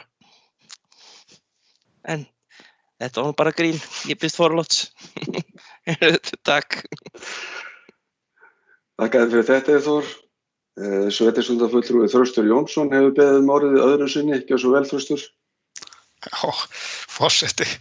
Það fundamenn ég eiginlega, það kemst nú alltaf, þetta nú ég veit ekki hvort maður á að laga ekkert á það, en þetta nú ekkert stór mál, Ég þarf þó að svara aðeins en það kemur í ljós greinilega sem að sveitarstjórnarfulltrúi Jódís Skúladóttir nefndi að það getur verið býsna erfitt að vera miðaldra karlmaður og í Miðflokknum. En ég veit ekkert hver afstaða Miðflokks, ég veit ekki einu sinni hvort hún sé til varðandi þetta mál. Þetta mín persónulega afstaða og mér veist nú hér málflutningur Stefáns Boga sveitarstjórnarfulltrúa mjög ósmekklegur að fara að bera þetta saman við kosningabaráttu kvenna. Eiginlega orðalag sem var alveg fyrir neðan alla hellur, Þetta snýst ekkert það sem að vakir eingöngu fyrir mér það hvað eiga börn að fá að vera lengi í friði með það vera börn og það alveg ótrúleg síbíli sem gengur á ungu kynslóðin alstaðar og það allstað verið að reyna að koma inn pólitík. Við jafnvel ágæt stofnun RÚV með sitt krakkarúv. Það alveg ótrúlegt hvað það sá þáttur getur verið pólitískt rætin oft. Þannig að ég nú hugsa kannski frekar svona innan gæðslega bara eiginlega barnaverndunar mál frekar en nokkuð annað og ég held að leiðin til þess að virkja ungt fólk sé alls ekki sá að lækka kosningaaldurinn. Hvað þá lækka hann mikið? Akkur ekki bara niður 14 eða 12 ár? Og hvað með annan rétt til kaupa á víni og öðru slíku? Ég meina, ég sé ekki að breyta kosningarétti, lækka kosningarétt sé einhvað stórt keppikefli fyrir fólk á milli 16 og 18 ára.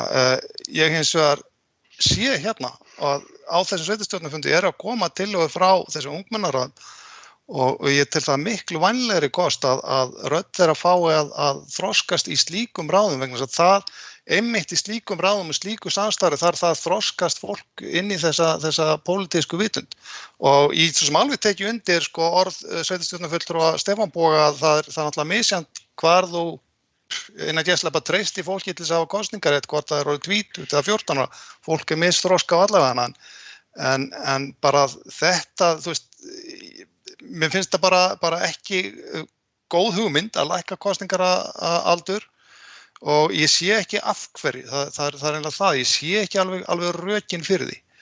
Þannig en ég alveg sammála, í grunn erum við alveg sammála og meira segja við Jódís eins og alltaf, erum sammála að rödd unga fólksins, það mjög gaman að fá hana og mikilvægt að fá hana og mikilvægt að hlusta á hana og það er verið með þess að vöndun á því að hlusta hafi verið á ungt fólki gegnum tíðina.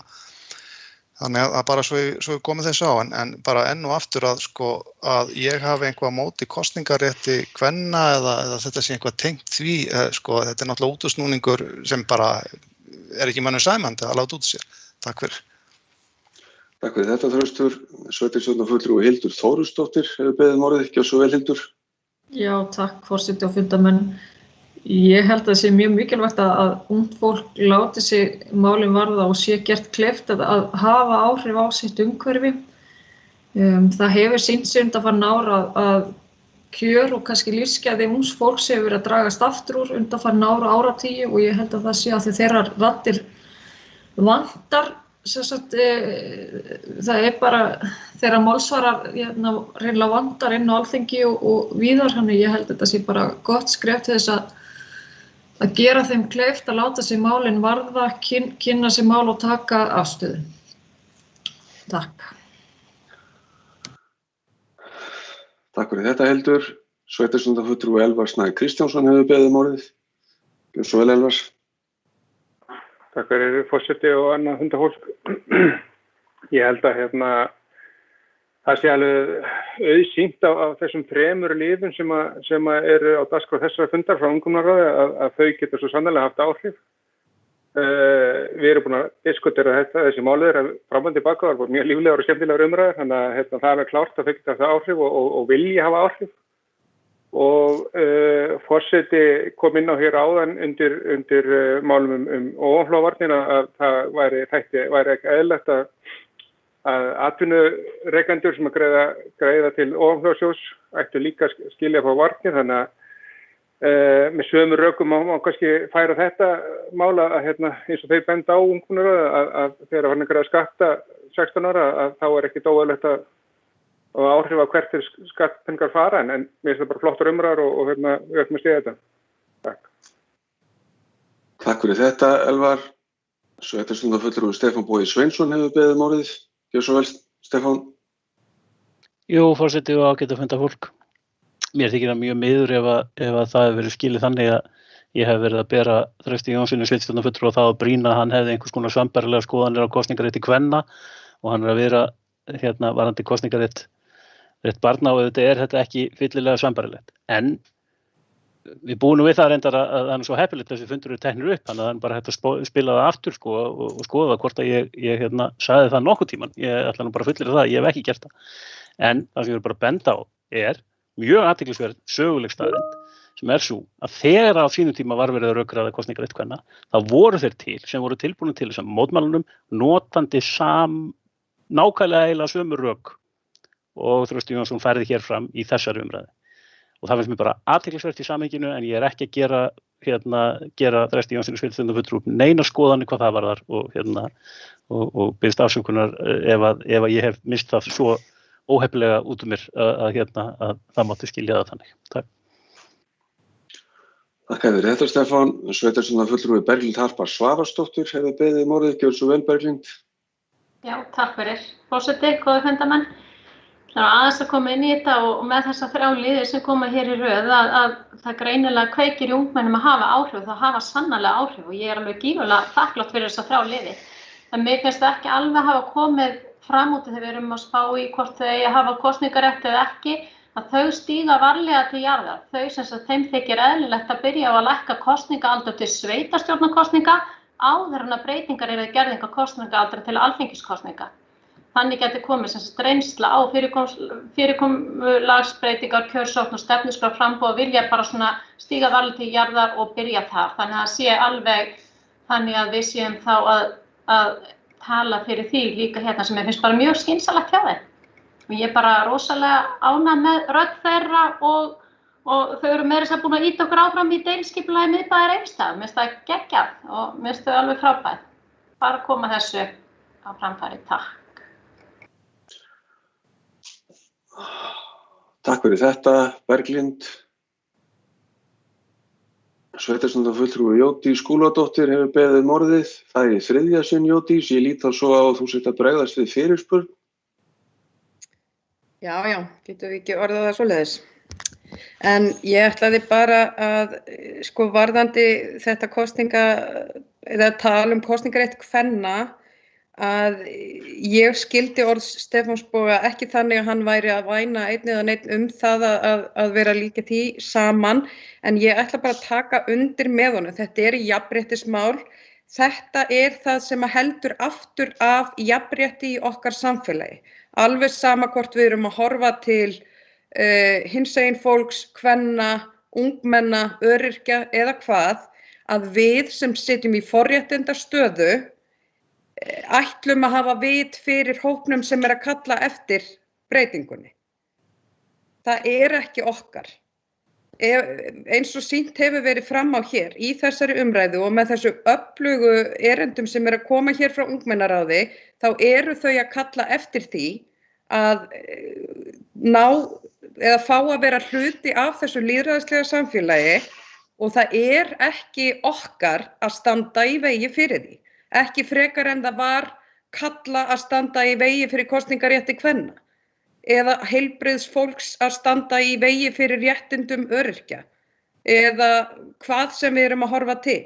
Þetta jafnréttismál í sinni víðustu mynd og það held ég sem að Stefán Bogi að vísa til, að rökin standast enga skoðun, hvort sem verið að horfa til kvenna, ungs fólks eða einhverja annara hópa sem eru að sækja sín réttindi í lýðræðislegu samfélagi. Takk. Takk fyrir þetta, Jódís, og í ljósi þess að ég túlkaði nú reglur fundarsköp frjálslega, þá ætla ég að gefa Þresti Jónsssyni orðið í þriðja sinn. Gjörðu svo vel, Þröstur. Já, forseti og aðrir fundamenn. Þetta ég reyna að svara Jódísi bara örstutt af því að hún talar jafnrétti og það sé sem sagt hér sé verið að reyna að hafa forræði fyrir einhverjum. Já, Jódís, það nefnilegast að vera að reyna að hafa forræði fyrir einhverjum og það eins og svoleiðis að sko barn samkvæmt íslensku lögum skilgreint alveg til 18 ára aldurs og það okkar fullorðna fólksins hversu vel eða illa það rökstutt að þá það á forræði okkar fullorðna fólksins að hafa forræði fyrir börnum. Þannig að ég vildi bara koma því fram. Þannig að þetta svolítið snúnara en menn halda vegna þess að ætla menn þá bara að fara kannski að breyta því, þá kannski bara breyta því hvað barn. Kannski þarf bara hreinlega að lækka það niður í 16 ára. Þú ert fullorðinn eftir 16 ára samkvæmt skilgreiningunni. Það má vera. En svona, en aftur, mér finnst þetta ekkert stór mál, en bara ég legg áherslu á það aftur hér að mín afstaða í þessu bara einfaldlega svo að ég til þetta ekki réttu leiðina til þess að fá ungt fólk til þátttöku í samfélaginu. Takk. Takk fyrir þetta, Þröstur. Sveitarstjórnarfulltrúi Vilhjálmur Jónsson. Hefur beðið orðið ekki á svo vel, Vilhjálmur? Já, forseti og fundamenn, þetta búin að vera mjög áhugaverð umræða og mér finnst nú að vera heldur bagalegt ef að við stoppuðum og þessi nálgun og umfjöllun ungmennaráðsins gengi ekki lengra eins og sveitarstjórnin að styðja þarna með í bókuninni og ég styð að mér finnst bara eins og kemur og búið að koma fram að þessi nálgun þeirra í þessum 3 liðum sem að hafa legið fyrir fundinum bara mjög áhugaverð og þau eru að taka, finnst mér mjög alvarlega og málefnalega afstöðu til þessara mála. Þannig að ég held að sé mjög mikilvægt að þetta og þessi rödd fá að ganga þarna inn í nefndarsvið eins og gert ráð fyrir. En ég vil hins vegar af því að koma þarna sjónarmið fram þátttöku barna í þessu eins og kosningastarfi og fleiru að þá held ég nú að þetta hljóta að koma til umfjöllunar hjá umboðsmanni barna og það þá mjög áhugaverð nálgun leggist umboðsmaður barna gegn kosningarétti eða styðji þannig að ég held að þetta sé bara mjög áhugavert að þetta mál fá einhverja framvindu.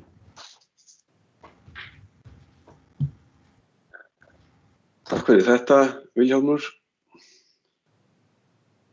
Fleiri hafa ekki hvart til hljóðs, þá ætla ég að lesa tillöguna sem liggur fyrir aftur. Sveitarstjórn Múlaþings tekur undir með ungmennaráði og fagnar því að huga sé að aukinni lýðræðisþátttöku ungmenna og felur verkefnastjóra íþrótta og æskulýðsmála að koma umsögn ungmennaráðs á framfæri við nefndasviðs Alþingis. Mig langar að biðja þá sem eru þessu sammála að nota kannski hendina bara til þess að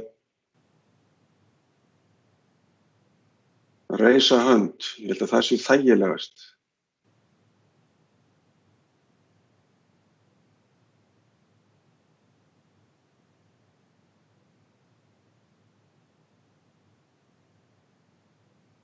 Það eru 10 hendur á lofti. Þröstur hefur gert grein fyrir atkvæði sínu og því að hann sitji hjá og það verður þá fært til bókar, en þetta þá samþykkt með 10 atkvæðum. Og nú vil ég biðja ykkur að taka hendurna niður aftur. Og þá erum við komin að lið 13, reglur Múlaþings stofnframlög. Fyrir fundinum liggja drög að reglum stofnframlög Múlaþings og eftirfarandi tillaga liggur fyrir. Sveitarstjórn Múlaþings samþykkir fyrirliggjandi drög að reglum stofnframlög Múlaþings og felur skrifstofustjóra Múlaþings að sjá til þess að þær verði birtar í B-deild stjórnartíðinda. Orðið laust undir þessum lið. Hildur, þú með hendina á lofti eða? Fyrirgefðu, gleymd að taka hana niður. Allt í lagi. Orðið laust undir þessum lið. Ef enginn kveður sér orð hljóðs undir þessum lið að þá berum við þessa tillögu. Sveitarstjórn Múlaþings samþykkir fyrirliggjandi drög að reglum stofnframlög Múlaþings og felur skrifstofustjóra Múlaþings að sjá til þess að þær verði birtar í B-deild stjórnartíðinda.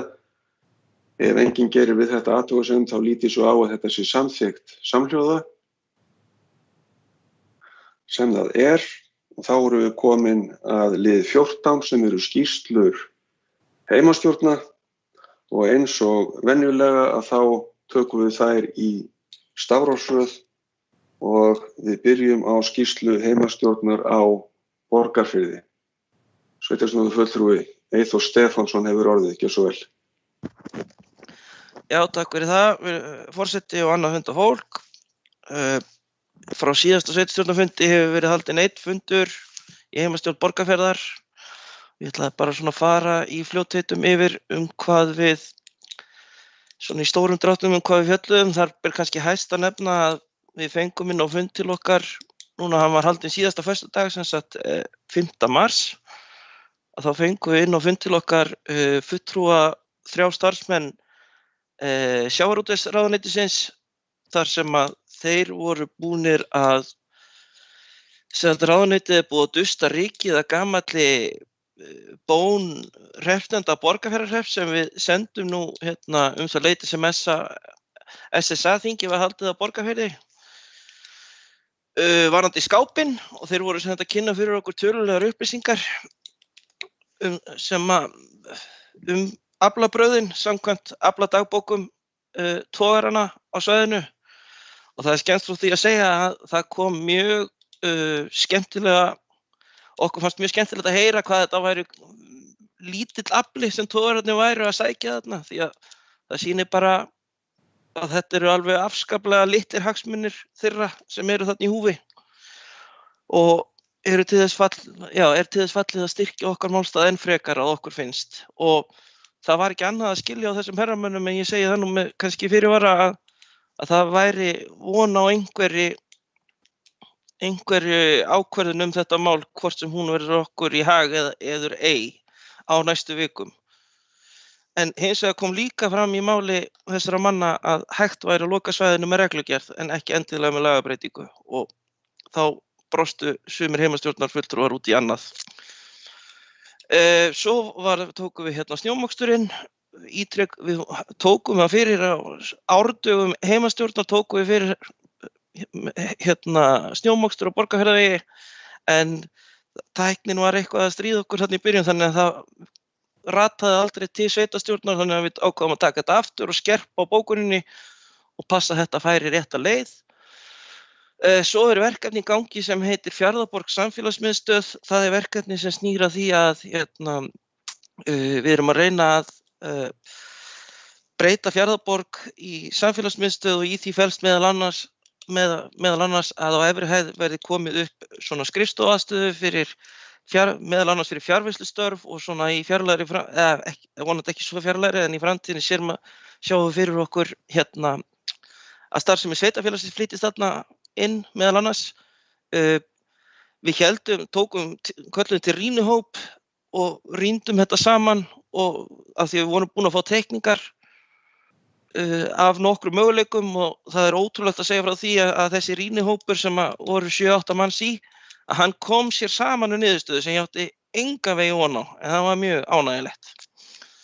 En það sem við viljum gera, það þarf að fara að liggja fyrir með hvað hætti sveitarfélagið ætlar að koma að þessu.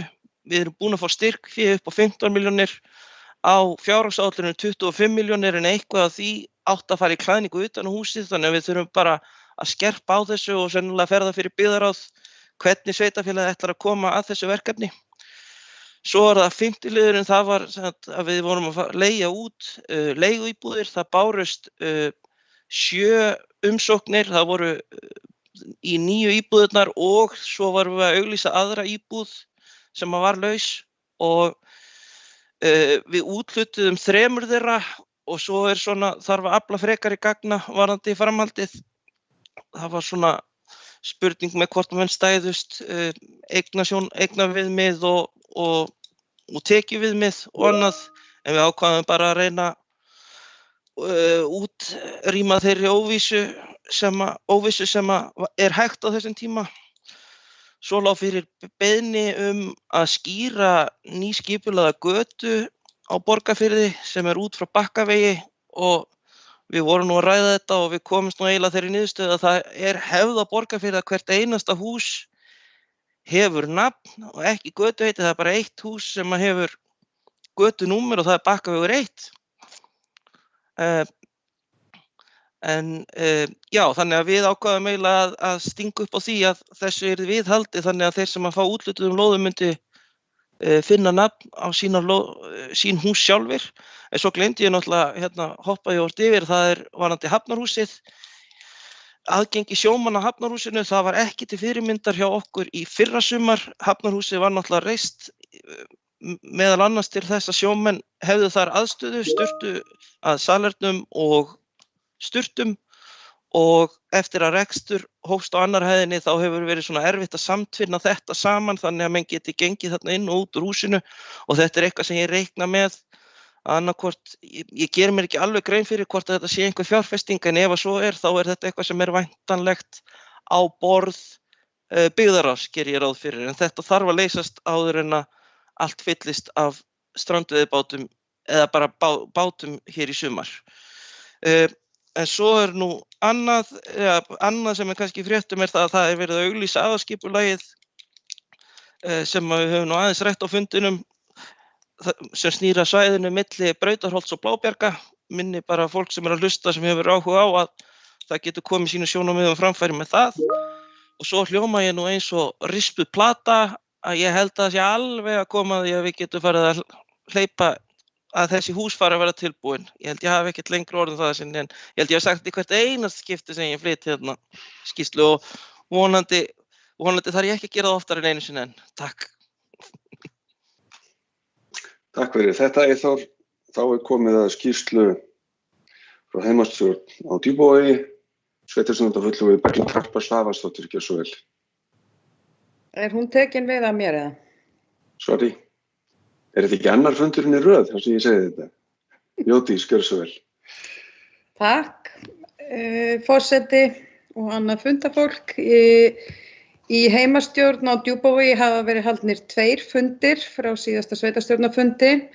Annars vegar var haldinn fundur þann 10. febrúar sem var aukafundur til að bregðast við erindi varðandi umsögnum matsskyldu og breyttri staðsetningu eldissvæða og útsetningar áætlun frá fiskeldi Austfjarða og skilaði heimastjórn bókun það málefni og lagði á það áherslu að ekki væru gerðar athugasemdir svo fremi að skilyrðum laga og reglugerða væri mætt. Svo var haldinn fundur 1. mars og ég ætla svona aðeins að fara yfir það sem var þar helst á dagskrá. Strandverðir Íslands, heimastjórn samþykkti að fara inn í það verkefni og að fylgja málinu eftir. Þetta er mjög skemmtilegt verkefni. Það koma einstaklingar sem eru að hreinsa strandlengjuna og fá í staðinn einhvers konar aðstöðu en eru nú ótrúlega sjálfbær og þetta er verkefni sem ég held að sé í gangi á fleiri kjörnum í Múlaþingi. Við fengum kærkomna heimsókn frá framkvæmdastjóra Hitaveitunnar til að fara yfir veitumál og útrás við Langatanga. Þetta er langt og flókið mál sem hefur verið lengi í farvatninu og það eru á Djúpavegi veitumál í ólestri. Þetta mál var komið talsvert á veg en hefur stoppað og er núna komið inn á borð Hitaveitunnar og þarna þarf að klára skipulagsþáttinn út á Langatanga til þess að hægt verði að halda áfram með málið. En þetta var mjög góð heimsókn og það var mjög mikilvægt fyrir heimastjórn að fá framkvæmdastjóra Hitaveitunar á sinn fund bara til að ræða málin og fara yfir stöðuna á næstu skref.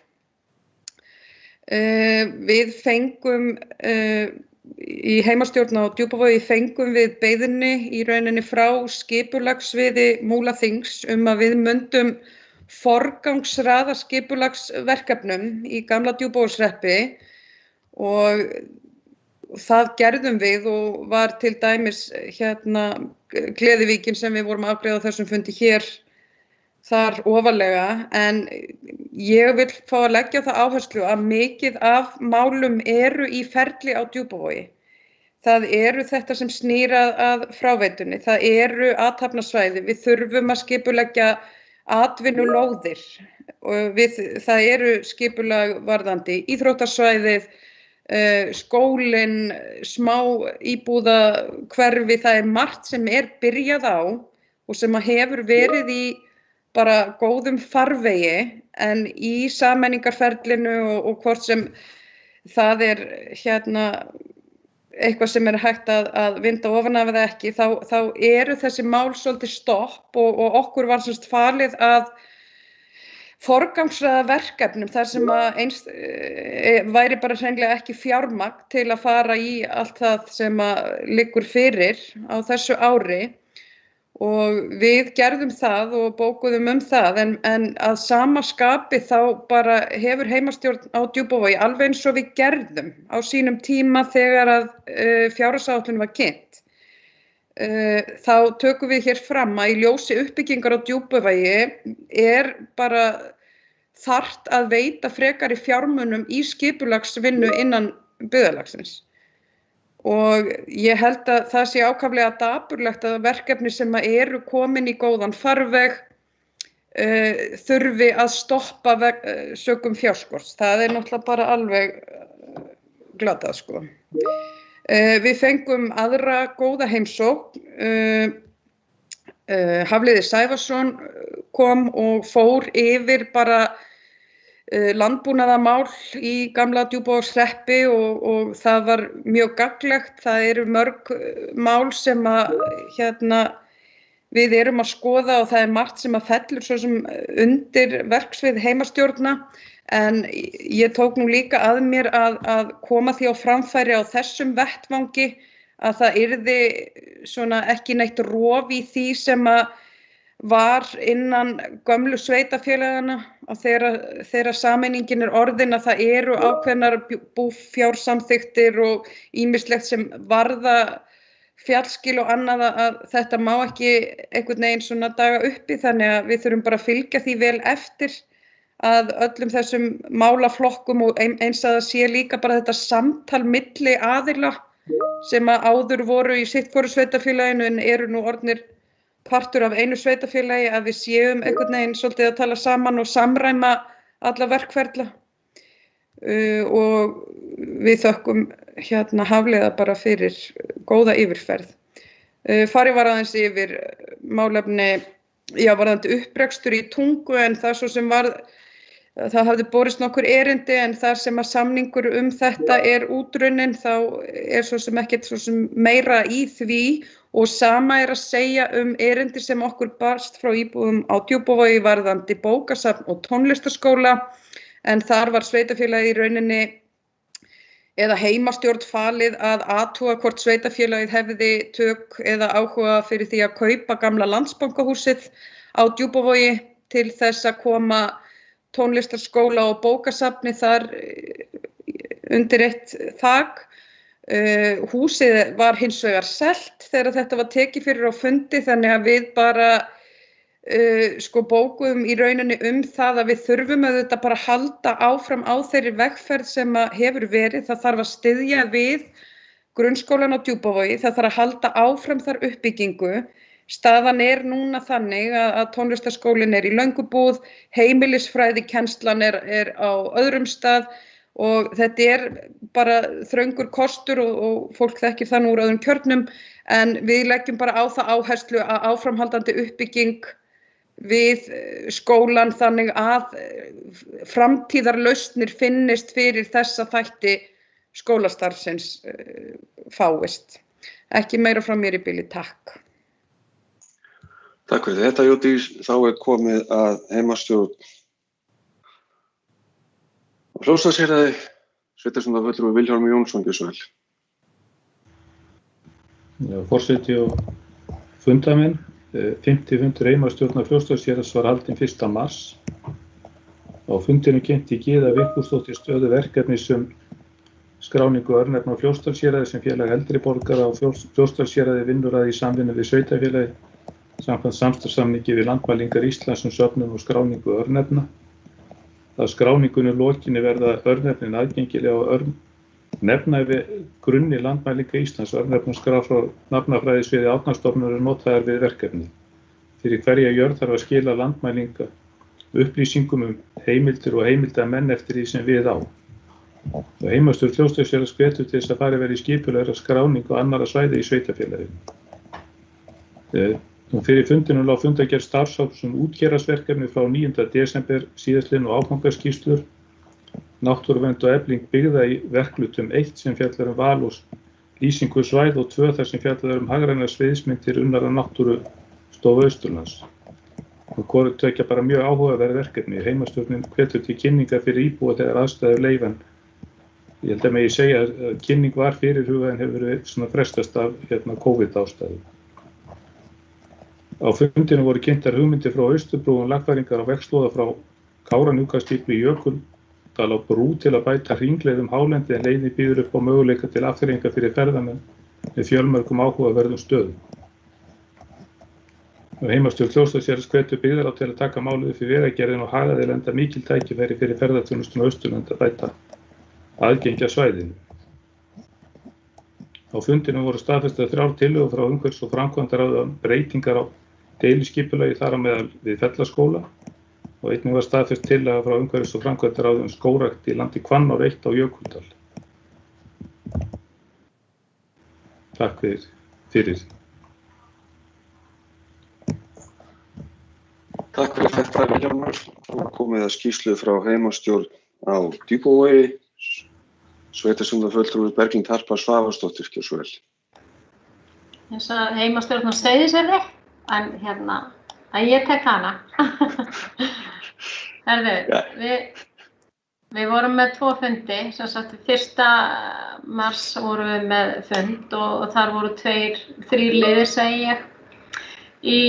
Fyrsti liðurinn Skriðuföll á Seyðisfirði, þetta fastu liður sem við höfum inni og erum þá með liði þar undir sem að tengjast Skriðuföllunum beint. Fyrir liðurinn þar undir sem sagt færsla muna tækniminjasafnsins úr Hafnargötu 44. Safnarráð tilkynnti tækniminjasafninu að það væri óheimilt að geyma ómetanlega muni, eins og til dæmis þá sem væru á þessari efri hæð á Hafnargötu 44 af því það á sérsvæði. Við fengum inn á fund til okkar Skúla Vignisson og Suhaits Akisu. Þeir komu til okkar og fóru vel yfir stöðu mála og það kom í ljós að það þarf að fjarlægja og grisja muni úr 4 húsum sem eru þá Angró, Skemman, Vélsmiðjan og Gamla símstöðin. Eftir þennan fund þá vorum við alveg samstíðið því að við heimastjórn við studdum stjórn safnsins í þeim áherslum sem komu fram á fundinum og að bregðast hratt við þeim bráðabirgðalausnum sem liggja fyrir. Það var að færa munina í uppbyttað geymslusvæði. Það átti bara að fara strax í gang. Hinn liðurinn undir Skriðuföllum var beiðni til okkar að tilnefna í verkefnastjórn á grundvelli samnings samgöngu- og sveitarstjórnarráðuneytisins vegna stuðnings við atvinnulíf á Seyðisfirði og heimastjórn tilnefndi Ólaf Sigurðsson og mig í verkefnastjórn. Liður 2 á þessum fundi voru þá ofanflóðavarnir undir Bjólfi, skipulags- og matslýsing og tillaga að óverulegri breytingu á deiliskipulagi hafnarsvæðis. Heimastjórn sem Seyðisfjarðar við samþykktum fyrirliggjandi tillögur og lögðum leið áherslu á að þetta nýja húsbílastæði yrði tilbúið áður en að núverandi stæði yrði fjarlægt og yrði alls ekki minna en núverandi stæði og sýnist á öllu að það verði nú staðið við það. Þriðji liðurinn er Gamla ríkið á Seyðisfirði. Það var fundargerð bara sem lá frammi til kynningar varðandi svona þá vinnu sem inni í húsinu, í gangi inni í húsinu. En svo náttúrulega ráðgjafarnefnd sem við erum að stofna núna vegna eldri húsa á hættusvæðum varðandi staðsetningu þeirra og fleira, þannig að sú vinna á eftir að fara í gang. Þannig að þetta var bara fundargerð vinnu sem við húsnæðið og innandyra. Við þurftum að kalla til seinni fundarins 8. mars. Þar einn liður, það deiliskipulagið, íbúðasvæði við Garðarsveg og við samþykktum framlagða tillögu og það var einnig óskað eftir því að við myndum leggja fram tillögur að götunöfnum og þetta eru 2 götur og við gerðum það. Og við lögðum til að göturnar yrðu nefndar Vallargata og Lækjargata og við vorum samróma með það. Fleira var ekki tekið fyrir og ég þakka bara fyrir. Takk fyrir þetta. Þá erum við komin að liðum 15 til 30 sem eru fundargerðir byggðarráðs, umhverfis- og framkvæmdaráðs, fjölskylduráðs og heimastjórna. Við tökum þessa liði alla fyrir saman. Orðið laust undir þessum liðum en ég vil biðja þá sem kveða sig hljóðs að vera greinagóðir með það númer hvað sá liður sem þeir kjósa að taka til máls Sveitarstjórnarfulltrúi Eyþór Stefánsson hefur beðið orðið. Gjörðu svo vel, Eyþór. Já, takk, forseti og annað fundafólk. Ég með fyrirspurning sem langar til þess að beina til nokkra aðala. Það kannski fyrst í lið 22, 13. fundur fjölskylduráðs Múlaþings. Þar verið að fjalla málefni tónskólans á Djúpavogi og mér langaði bara að spyrja formann nefndarinnar hvar það verkefni statt núna og samkvæmt mínum upplýsingum þá hefur engin kennsla farið þar fram í síðustu viku og ekki þessari viku heldur og ég bara spá tengist það eitthvað húsakosti skólans, bara fá kannski formann fjölskylduráðs til þess að kannski aðeins reifa þetta mál. Svo langaði mig að beina fyrirspurn ef ég má bara taka það bara saman til formanns umhverfis- og framkvæmdaráðs. Það liður 19, 13. fundur umhverfis- og framkvæmdaráðs. Í því erum við að taka, já það eru nú nokkur atriði sem ég vil reifa þar, eða mér langar bara að byrja á því að fagna lið 4 í þeirri fundargerð sem varanleg braut fyrir motocross. Ég hlustað mjög mikið á motocross menn tala hvað, já að þetta sé ekki með fullnægjandi hætti að stunda þetta sport sem að, ef ég skil rétt, þá fjölgar iðkendum þess og eru bara þó nokkrir. En það eru tvennt svona sem ég langaði til að spyrja sko, 5. liðurinn þá vorum við að tala skipulags- og byggingargjöld. Nú ber nýrra við að nú þurfa þeir sem að hyggjast byggja hús á Borgarfirði að fara að borga gatnagerðargjöld og á Seyðisfirði voru ekki rukkuð gatnagerðargjöld í fyrra allavega og Djúpavogi var einhver afsláttur. Ég bara veltaði fyrir mér sko, það ákveðið þarna á þessum fundi að það sé 80% afsláttur til Borgarfjarðar með vísa til sjónarmiðum eflingu brothættra byggðar og Seyðisfjörður 80% með vísa til afleiðingar náttúruhamfara og þörf fyrir nýtt húsnæði og Djúpavogi 50% með vísan í þörf fyrir nýtt íbúðarhúsnæði. Nú bara velti fyrir mig hvernig voru þessar prósentu fundnar, voru einhverjir útreikningar þarna á bakvið og svo velti ég líka fyrir mér sko þáttaka Borgarfjarðar í brothættum byggðum líkur að ári með þá borgfinningar eiga von á því að gatnagerðargjöld það verði þá ekki lengur afsláttur á gatnagerðargjöldum. Ég veit kannski, ég langar bara svona aðeins að heyra fabíluningar þetta, ég veit það ekki hægt að lofa því hér og nú og eins líka þegar afleiðingu náttúruhamfaranna þegar það verður liðið. Þannig að ég væri bara til í að heyra hvernig þetta var ákveðið og hvernig menn sjá framtíðina fyrir sér í þessu. Og svo það fyrsti liður í þessum fundi sem ég hef áhuga á að heyra og það kannski beini ég líka kannski sveitarstjórnarfulltrúi Stefán Bogi Sveinsson eða kannski formaður byggðarráðs Bergljót Harpa Svavarsdóttir geta kannski svara því það með þetta fellaskóli Hádegisheiði breyting á deiliskipulagi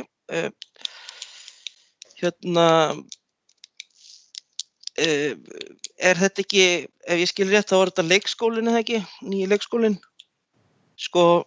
tengist því ég var búin að óska eftir að það tekið fyrir byggðarráði og þetta nú langstærsta svona nettó útgjöld sveitarfélagsins eru þarna í þessum leikskóla og 700 milljónir tótal allavega í það minnsta í A-hluta og ég velti bara fyrir mér af hverju við fengum þetta ekki alveg bara betur kostnaðargreint inn í byggðarráð áður en þetta fór í skipulagsferli, kannski ég að gera með fífli, kannski ég að miskilja þetta eitthvað, en ég skýt með það, mér langar bara samt að fá þessu umræðu.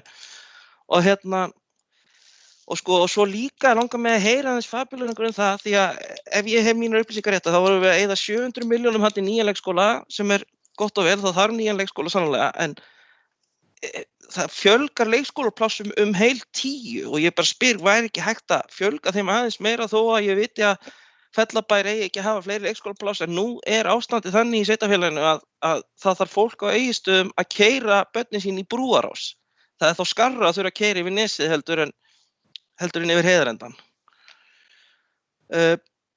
Ég held ég láti þetta duga. Takk. Takk fyrir þetta, Eyþór. Sveitarstjórnarfulltrúi Stefán Bogi Sveinsson til svars. Gjörðu svo vel, Stefán.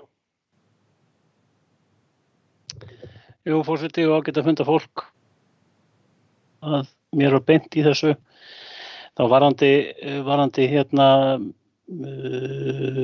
nýjan leikskóla í Fellabæ. Þá náttúrulega þar að ræða verkefni sem búið verið í gangi mjög lengi, var í gangi lengi hjá Fljótsdalshéraði. Þar hefur verið teknar bara ákvarðanir í ferlinu, meðal annars það hversu stóran ætti að vera, hvað ætti að vera og hversu mörg leikskólapláss hversu mörg leikskólaplássum væri gert ráð fyrir þar. Þessi framkvæmd snýst ekki eingöngu það að fjölga leikskólaplássum, hún snýst líka bara það að bæta aðstöðu starfsfólk sem var og illboðleg í Hádegishöfða í dag. Þannig að það kemur þessu máli við líka, þannig að þetta ekki bara kannski hægt að horfa á fjárhæðina og segja svo að við erum bara að fá svona mörg pláss til viðbótar, við erum auðvitað að fá allt aðra vinnuaðstöðu og eitthvað sem getur kallast boðlegt í því samhengi. Samkvæmt fjárhagsáætlun sveitarfélagsins þá eru áætlaðar 540 milljónir í bygginguna og útboð var auglýst í dag, held ég með að segja. Þannig að þetta mál bara komið á þann stað að við ætlum að fara að framkvæma þarna og það alveg góðra gælt að velta upp þessum spurningum og það var sannarlega gert á sínum tíma í þessu ferli, menn veltu því mjög mikið fyrir sér. Hvar menn ætti að lenda með stærð á þessar einingu og fleira, en þarna var bara komið niðurstaða og við vinnum áfram samkvæmt henni og á þessum grunni. En þetta atriði nákvæmlega skipulagið síðan bara náttúrulega, það bara verið að það þurfti að stofna nýja lóð undir leikskólann eftir hún maður verið valinn staður og svo framvegis, þannig að það er kannski tveir hlutir, annars vegar skipulagið undir leikskólann og hins vegar hvað hann kostar og hvað byggt nákvæmlega þó að það snertu þetta inn á skipulagssvæðin, það náttúrulega fyrst og fremst bara verið að horfa á hvar þessi bygging staðsett, aðkomaðan og fleira þess háttar. Varandi fyrir hlutan þar sem að vera að tala gatnagerðargjöldin, svona kannski útgangspunktur sá auðvitað að gatnagerðargjöld eru sá tekjustoff sem við höfum til að standa undir gatnagerð, þannig að og ég held að það sé mjög mikilvægt að við umgöngumst það að virðingu af því að náttúrulega eftir því sem það byggt meira þá náttúrulega eykst bara pressan á okkur að klára gatnagerð og það til dæmis það sem við stöndum fram fyrir núna á Borgarfirði. Það þarf að ráðast í gatnagerð og einhvern veginn þarf að fjármagna það. Það ekkert hægt að segja að það séu miklir útreikningar á bakvið þessi prósentuhlutföll, en þetta svona mat á einhverju menn horfa yfir sviðið og segja að það geta verið málefnaleg sjónarmið fyrir því að veita afslátt til þess að ýta sérstaklega undir húsbyggingar á tilteknum stöðum og það þó alltaf gert til eins árs í senn. Ég lít nú svo á að kannski að orðalagi brothætt byggð kannski eigi við víðara samhengi bara við verkefnið. Þú veist, það bara Borgarfjörður brothætt byggð, þess vegna tekur það þátt í þessu verkefni, þannig að það ekki sjálfgefið að afslátturinn falli niður á næsta ári bara þó að þátttöku í verkefninu verði hætt. En það þarf alltaf að endurmeta hverju ári hver staðan. Erum við að sjá ennþá sömu þörfina eða ekki. Og það auðvitað gildir líka með Seyðisfjörð.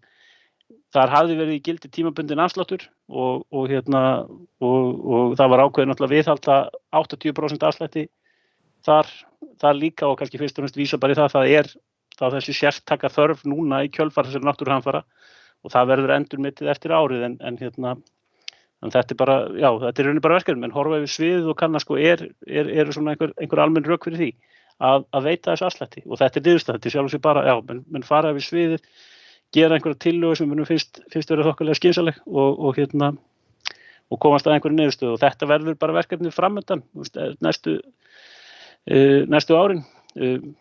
Maður vonast til þess að staðan verði sú að það þurfi ekki að veita neina afslætti vegna þess að allar byggðir séu það blómlegar og það sé ekkert vandamál fyrir húsbyggjendur að standa undir því að taka þátt í kostnaði við gatnagerð. En við sjáum kannski til, það líður kannski einhver ár þangað til við getum sagt það með góðri samvisku.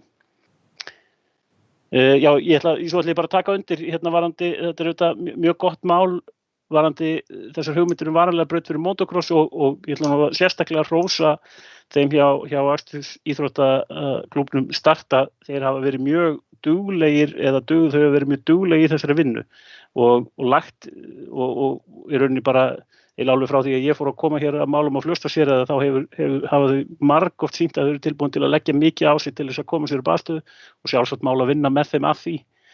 Þannig að og það fundur fyrirhugaður í miðjan mánuð held ég megi segja með þeim til þess að fara betur yfir þessar hugmyndir og næstu skref. Takk. Takk fyrir þetta, Stefán. Sveitarstjórnarfulltrúi Elvar Snær Kristjánsson hefur beðið orðið, ekki svo vel, Elvar. Takk fyrir, forseti, gott hundafólk. Kannski áður en ég fer beint í svör við fyrirspurnir sem beint til mín, varandi leikskólann. Hádegisöða, þá bara til að undirstrika það, þá verið að færa starfsemina úr gamla skólanum yfir í nýja og þar með talið bara fjölgum eina deild, þess vegna kannski fjölgunin ekki meira en 10. En ég tek undir orð sveitarstjórnarfulltrúa Stefáns Boga með að vonandi þurfu ekki niðurgreiða mitt gatnagerðargjöld og vonandi skila þetta til að þau árangri að þessar uppbygging sem horfir framöndan á Seyðisfirði til dæmis að hún komi hreyfingu á markaðinn til að það verði eftirspurn og forsendur til að byggja með hagnaði. En fyrirspurning sem að beinti mín varandi tónlistarskólann á Djúpavogi að þá var það erindi sem að barst fjölskylduræði frá foreldrum og ég hafði bara rætt náttúrulega við pressustjóra og skólastjóra á Djúpavogi og skólinn í Löngubú sem ekki ákjörsanlegt húsnæði. Það hefur unnið að bótum til þess að laga aðstæður þar. Hvort að með kennsluna í þessari síðustu viku þekki ég ekki, en það það liðið aðeins frá því að vorum að vinna í þessum málum síðast, en það alveg verið að vinna í þessum málum á Djúpavogi og eins og hægt þannig að það þyrfti þetta betra húsnæði en það bara ekki til boða en það verið að vinna í og þetta gamalt húsnæði sem lítur ákveðnum lögmálum hvernig það þarf að gerast, þannig að það ekki hægt að gera hvernig sem en það verið að vinna í þessu. Takk. Takk fyrir þetta, Elvar. Sveitarstjórnarfulltrúi Berglind Harpa Svavarsdóttir hefur beðið orðið, ekki svo vel, Berglind.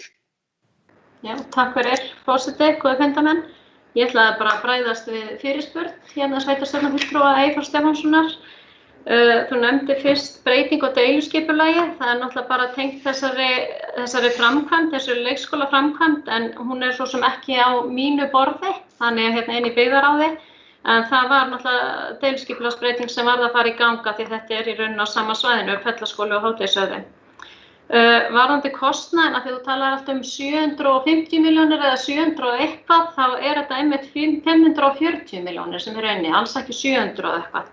Þannig að ég ætlaði einmitt að koma inn á það í minni svona fyrirspurn eða svona tali til, Elvar situr nú í byggingarnefndinni og það urðu nefnilega stjórnarskipti eins og þú ert að vitna í líka Eyþór, varðandi þegar við fengum fundagerðir byggingarnefndar nýs leikskóla Hádegishöfða inn í byggðaráð, þá fór það kannski þar inn af því að ég var formaður nefndarinnar, en svo náttúrulega bara við frekari vinnslu þá var það talið réttur staður að hafa þetta í umhverfis- og framkvæmdaráði og þar fara fundagerðirnar nú inn. Nei, til þín Elvar. Þær fara þar inn, hún til þín. Þannig að Elvar gæti þá kannski svarað starfi innan nefndarinnar og ég vildi ítreka það líka að með kostnaðarhlutdeildina ég er á fundi. Ég er á fundi. Með kostnaðarhlutdeildina að það sé innan marka og aukist alls ekki við 540 milljónir. En þetta er náttúrulega stórt verk og mér finnst bara að gera við í byggðaráði að við ættum að taka þessa umræðu líka og bara mikilvægt í þessum stóru framkvæmdum að við sinnum þessu aðhaldi í fjármunum. En ég vildi allavega bara stikla á því að þetta eru 540 milljónir og í rauninni er þá hjá Elvari og mér langar kannski bara að koma með fyrirspurn til Elvars ef ég má gera það, varðandi 9. lið í þessari sömu fundagerð hjá ykkur 13. í 22. lið, varðandi umsóknir í leikskóla, stendur staða mála, því þetta náttúrulega tengist alveg gífurlega og það lá ekkert undir málinu varðandi staðreyndir varðandi það. Maður hefur náttúrulega áhyggjur af því, ef þú gæti kannski komið inn á það í máli þínu. Takk. Takk fyrir þetta, Berglind. Sveitarstjórnarfulltrúi Hildur Þórisdóttir hefur beðið orðið. Gjörðu svo vel, Hildur. Takk, forseti og fundarmenn.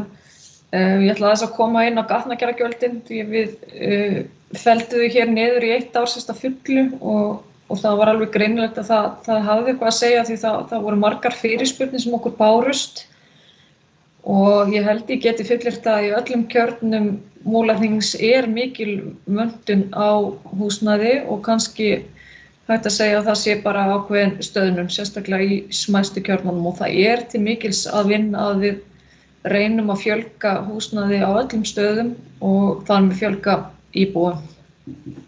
Varðandi leikskólann í Fellabæ, það langar mér svona að spyrja hvenær eru fyrirhuguð verklok þar og hver staða mála er á því verkefni. Takk. Takk fyrir þetta, Hildur. Sveitarstjórnarfulltrúi Elvar Snær Kristjánsson hefur beðið orðið. Gjörðu svo vel, Elvar. Takk fyrir, forseti, gott fundarfólk. Varðandi umsóknir í leikskóla, þá er hún, það fyrirséð eins og staðan í dag að þau börn sem öll börn sem eins árs komast inn eins og staðan í dag, en hún er svo sem áður verið þannig og breyst hratt þegar nálgast sumarið eða haustið. Þannig að og leikskólinn hann náttúrulega verður ekki tilbúinn fyrir næsta árið, en það eru hræringar hjá dagforeldrum upp á Vonarlandi, verið að skoða þau mál hvernig þau standa, en leikskólabörnin ættu að komast inn á leikskóla eins og staðan í dag í haust. Varðandi leikskólabygginguna, fyrirspurn frá sveitarstjórnarfulltrúa Hildi Þórisdóttur, þá fór hún í útboð í dag, auglýst þess útboð í dag og verklok eru áætluð í júní 22, þá á að skila á sér húsnæði. Ágúst 22 þá fullnaða frágangi á lóð og öllu sem tilheyrir.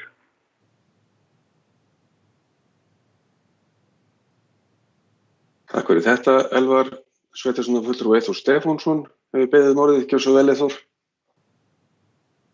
Já, forseti og annað fundarfólk, ég þakka þeim sem ég beindi fyrirspurnum til bara fyrir ágæti svör. Það sem vakti nú fyrir mér með því að tala um hennar leikskóla, svo það sé nú á hreinu er að ég hafði ekki nokkurn einasta áhuga á því að,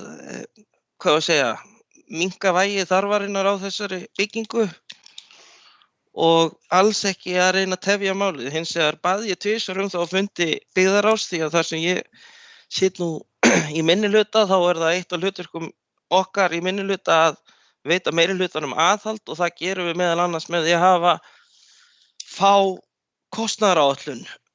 Og þetta engin smá framkvæmd og ég biðst forláts á að hafa talað 700 milljónir, ég veit nú ekki af hverju því skaut upp í koll minn en þetta eru sannarlega 540 milljónir á 2 árum en þið heyrðu það hér að ég spái því hér með að þetta verði nær 700 milljónum en vonandi hef ég rangt fyrir mér í þeim efnum.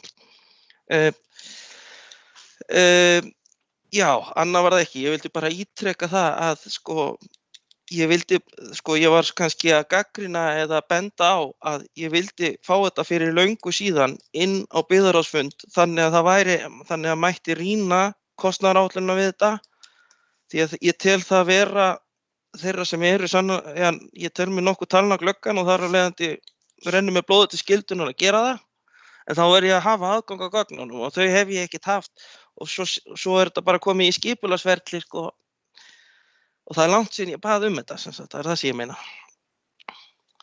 En já, ég held að ég þurfi ekki að segja meira í bili, takk. Takk fyrir þetta, Eyþór sveitarstjórnarfulltrúi Stefán Bogi Sveinsson hefur beðið orðið, gjörðu svo vel Stefán. Jú, forseti og ágæta fundafólk, bara östuð í tilefni orðum Eyþór Stefánssonar sveitarstjórnarfulltrúi hér áðan, þá náttúrulega við þurfum kannski aðeins að fara yfir það hvernig þessum málum fyrir komið en það eru þetta byggingarnefnd starfandi sem að fer yfir þessi mál og er með þau á sinni könnu og síðan það umhverfis- og framkvæmdaráð sem fer með yfirumsjón með hinum verklegu framkvæmdum þannig að það kannski ekki sjálfgefið að það sé hægt að taka hvaða mál fyrir hvar sem í kerfi sveitarfélagsins en þegar sveitarstjórnarfulltrúar rétt á aðgang að gögnum og það getur nú gerst utan funda einnig en bara svona ítreka það svo að við förum nú ekki að taka þetta fyrir alveg út og suður hvar sem í kerfinu að við höfum það nú að hreinu hvar eðlilegast að málum séu tekin fyrir og fulltrúar í viðkomandi nefndum og ráðum hafi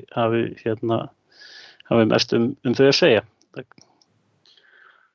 Takk fyrir þetta Stefán, sveitarstjórnarfulltrúi Eyþór Stefánsson hefur beðið orðið, ekki svo vel Eyþór. Já, ég bregst bara örstutt við ástæðan fyrir því að ég talaði þetta í byggðaráði var að málið var sett á dagskrá þar tvisvar frekar en einu sinni minnir mig og þá fengum við málið og undir það vantaði að mínu viti á þeim tímapunkti gögn, það voru ekki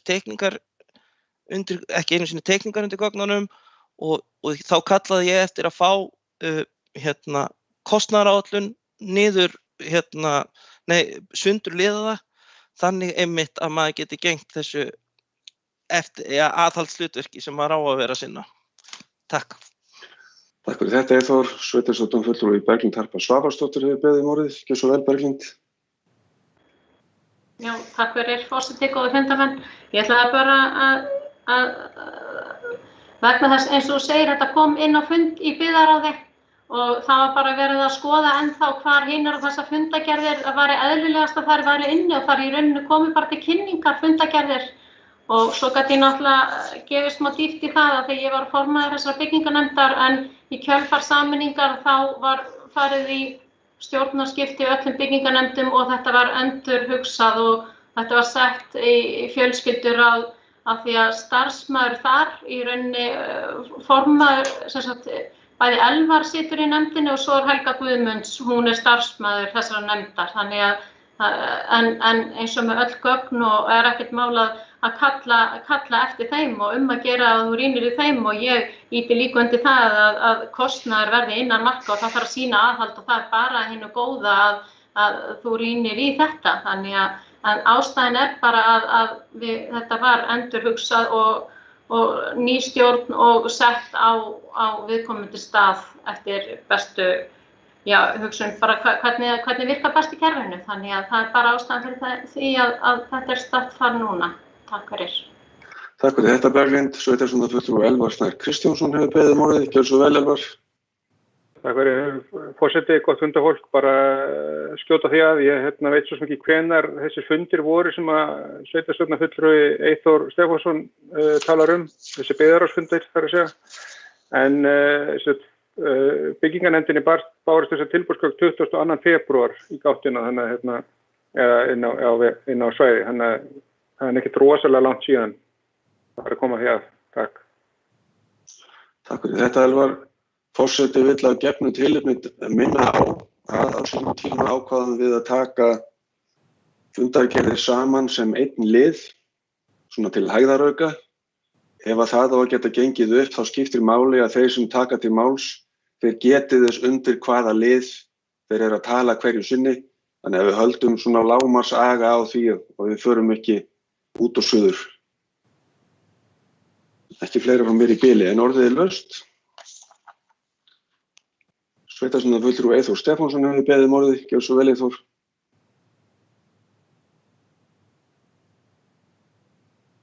Út á mjút eða ekki byrjaður að tala, þú getur valið. Já, forseti og annað hundahólk. Ég er að tala undir lið 19 en þá þessi fundir sem ég var að tala um, þeir voru mjög snemma. Ég er ekki nákvæmlega með það fyrir frá mig. Þeir voru fyrir jól, vel fyrir jól. Og það sem að ég bara meina er að þetta er langstærsta fjárfesting, eða nettó fjárfesting A-hluta sveitarfélagsins. Og þá finnst mér bara eðlilegt að það liggi fyrir mjög greinargóð og góð kostnaðaráætlun þegar menn er að fara í svona stóra framkvæmd. Og það var bara það sem ég var að kalla eftir þá, að fá að sjá hverja forsendurnar væru fyrir þessari tölu.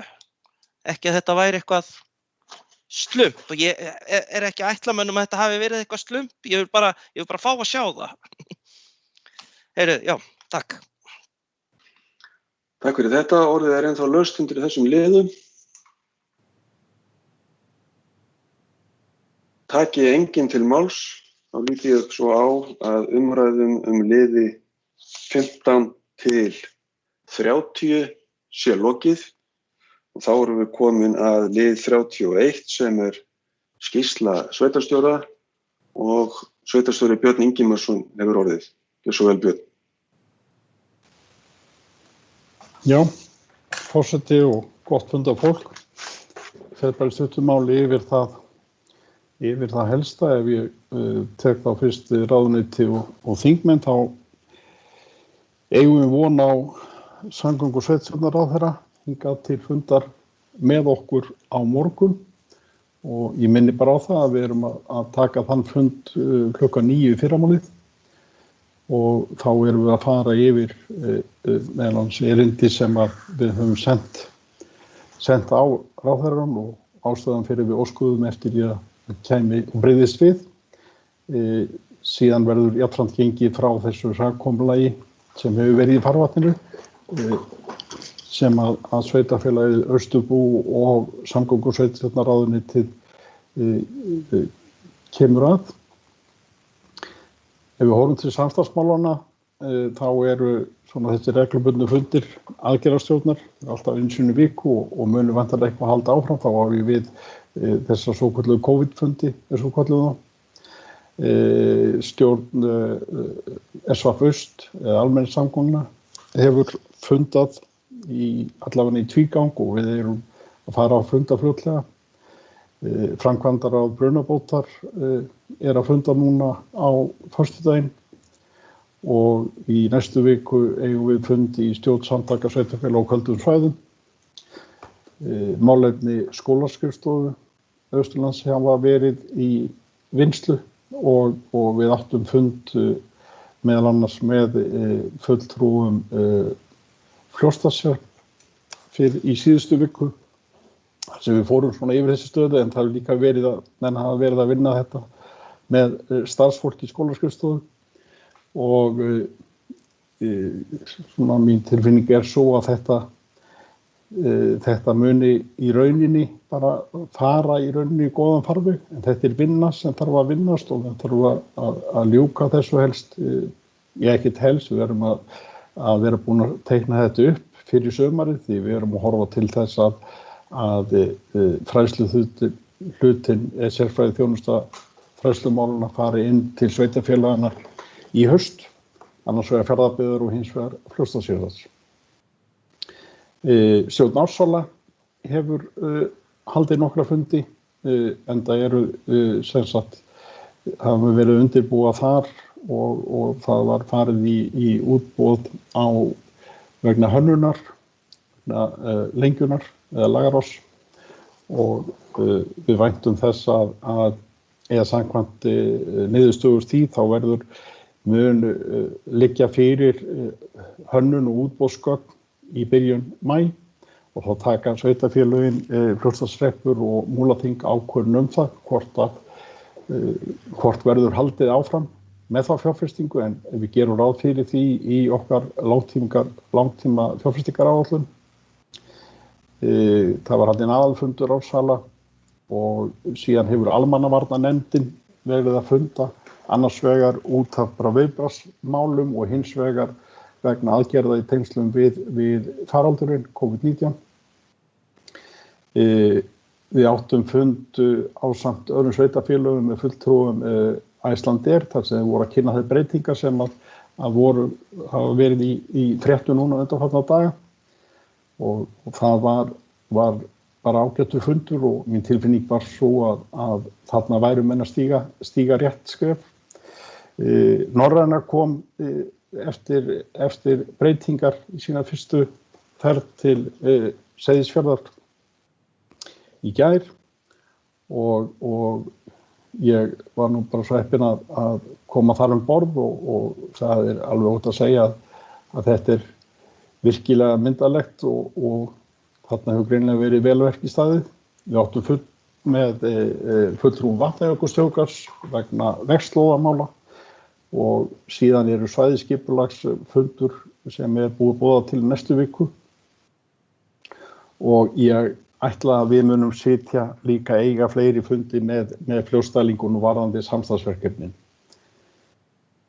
Ef við horfum til starfsmannamála þá náttúrulega vikulegi fundir hér með stjórnendum. Við vorum með fund með starfsfólki stjórnsýslunnar í morgun og þeir eru haldnir á Teams. Við erum að horfa til starfsdags í næstu viku 18. mars sem að hefur lengi staðið til og við höfum ýtt á undan okkur vegna þess vegna fjöldatakmarkana fyrst og fremst en sjáum loksins fram á að það verður hægt að halda þann fund og það 50 dagur næstu viku sem mun farandi það. Við erum með reglulega fundi með hafnarvörðunum og þar hefur bara vinna gengið ágætlega. Það hefur verið að vinna núna það verður farið í úttekt á úrgangsmálum. Það bara gert með ákveðnum árabili sem farið í það og við erum að vinna svona úttekt á úrgangsmálum í höfnunum þannig að við erum undir það búin þegar það kemur. Við höfum verið að fara yfir framkvæmdamálin og fengum til okkar fulltrúa siglingasviðs eða hafnarsviðs vegagerðarinnar í síðustu viku og þar sem var farið yfir mál annars vegar á Seyðisfirði og hins vegar á Borgarfirði og ég von á í næstu viku komi fulltrúa þeirra aftur við viljum fá og það þarf að vinna ákveðið mat á varðandi Angróbryggjuna og það tengist náttúrulega bara tjónamálunum þar. Síðan höfum við verið að það var unnum viðbragðsáætlanir út af bráðamengum fyrir sem umhverfisstofnun óskaði eftir. Það var unnið fyrir allar hafnirnar og við fengið það bara í góðum farvegi og eins var verið að gera úttekt þarna á rafrænni stöð og landtengingum sem að var unnið á vegum atvinnu- og nýsköpunar eða kallað eftir atvinnu- og nýsköpunar ráðuneytisins.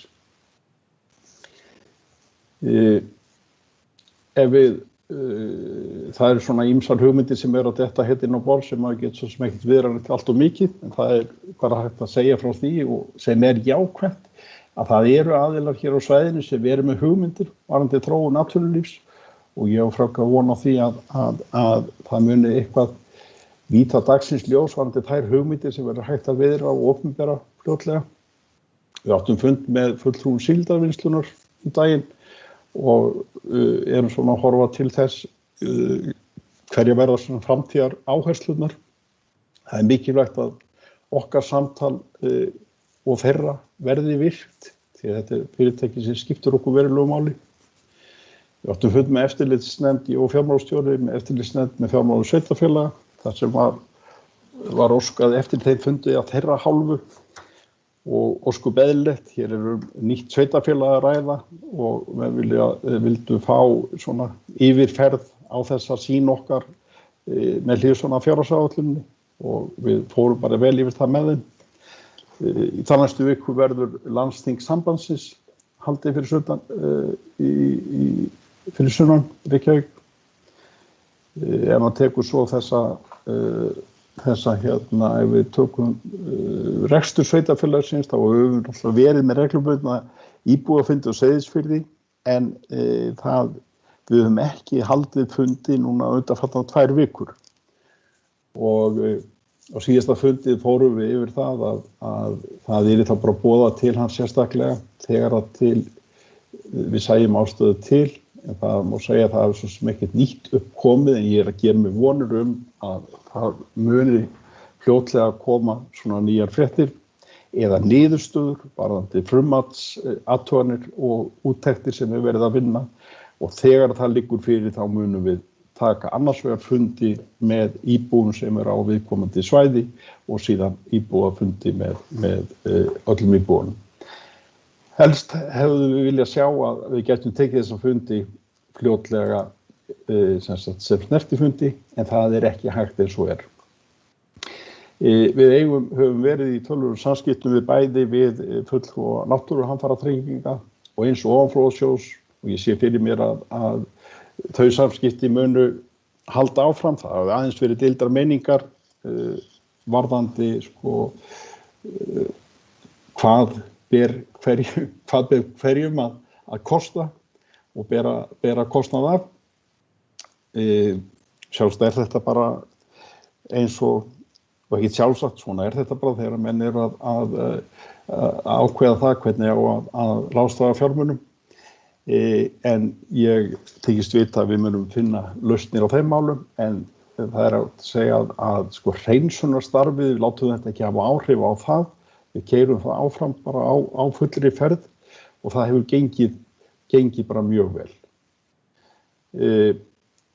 Við erum svona að horfa til og við verið að funda með endurskoðendur vegna uppgjörs. Við erum að stefna á því að klára ársreikning og ná að afgreiða hann fyrir lok aprílmánaðar sem að það mun verða töluvert keyrsla til að ná því en ég held að við munum ná því.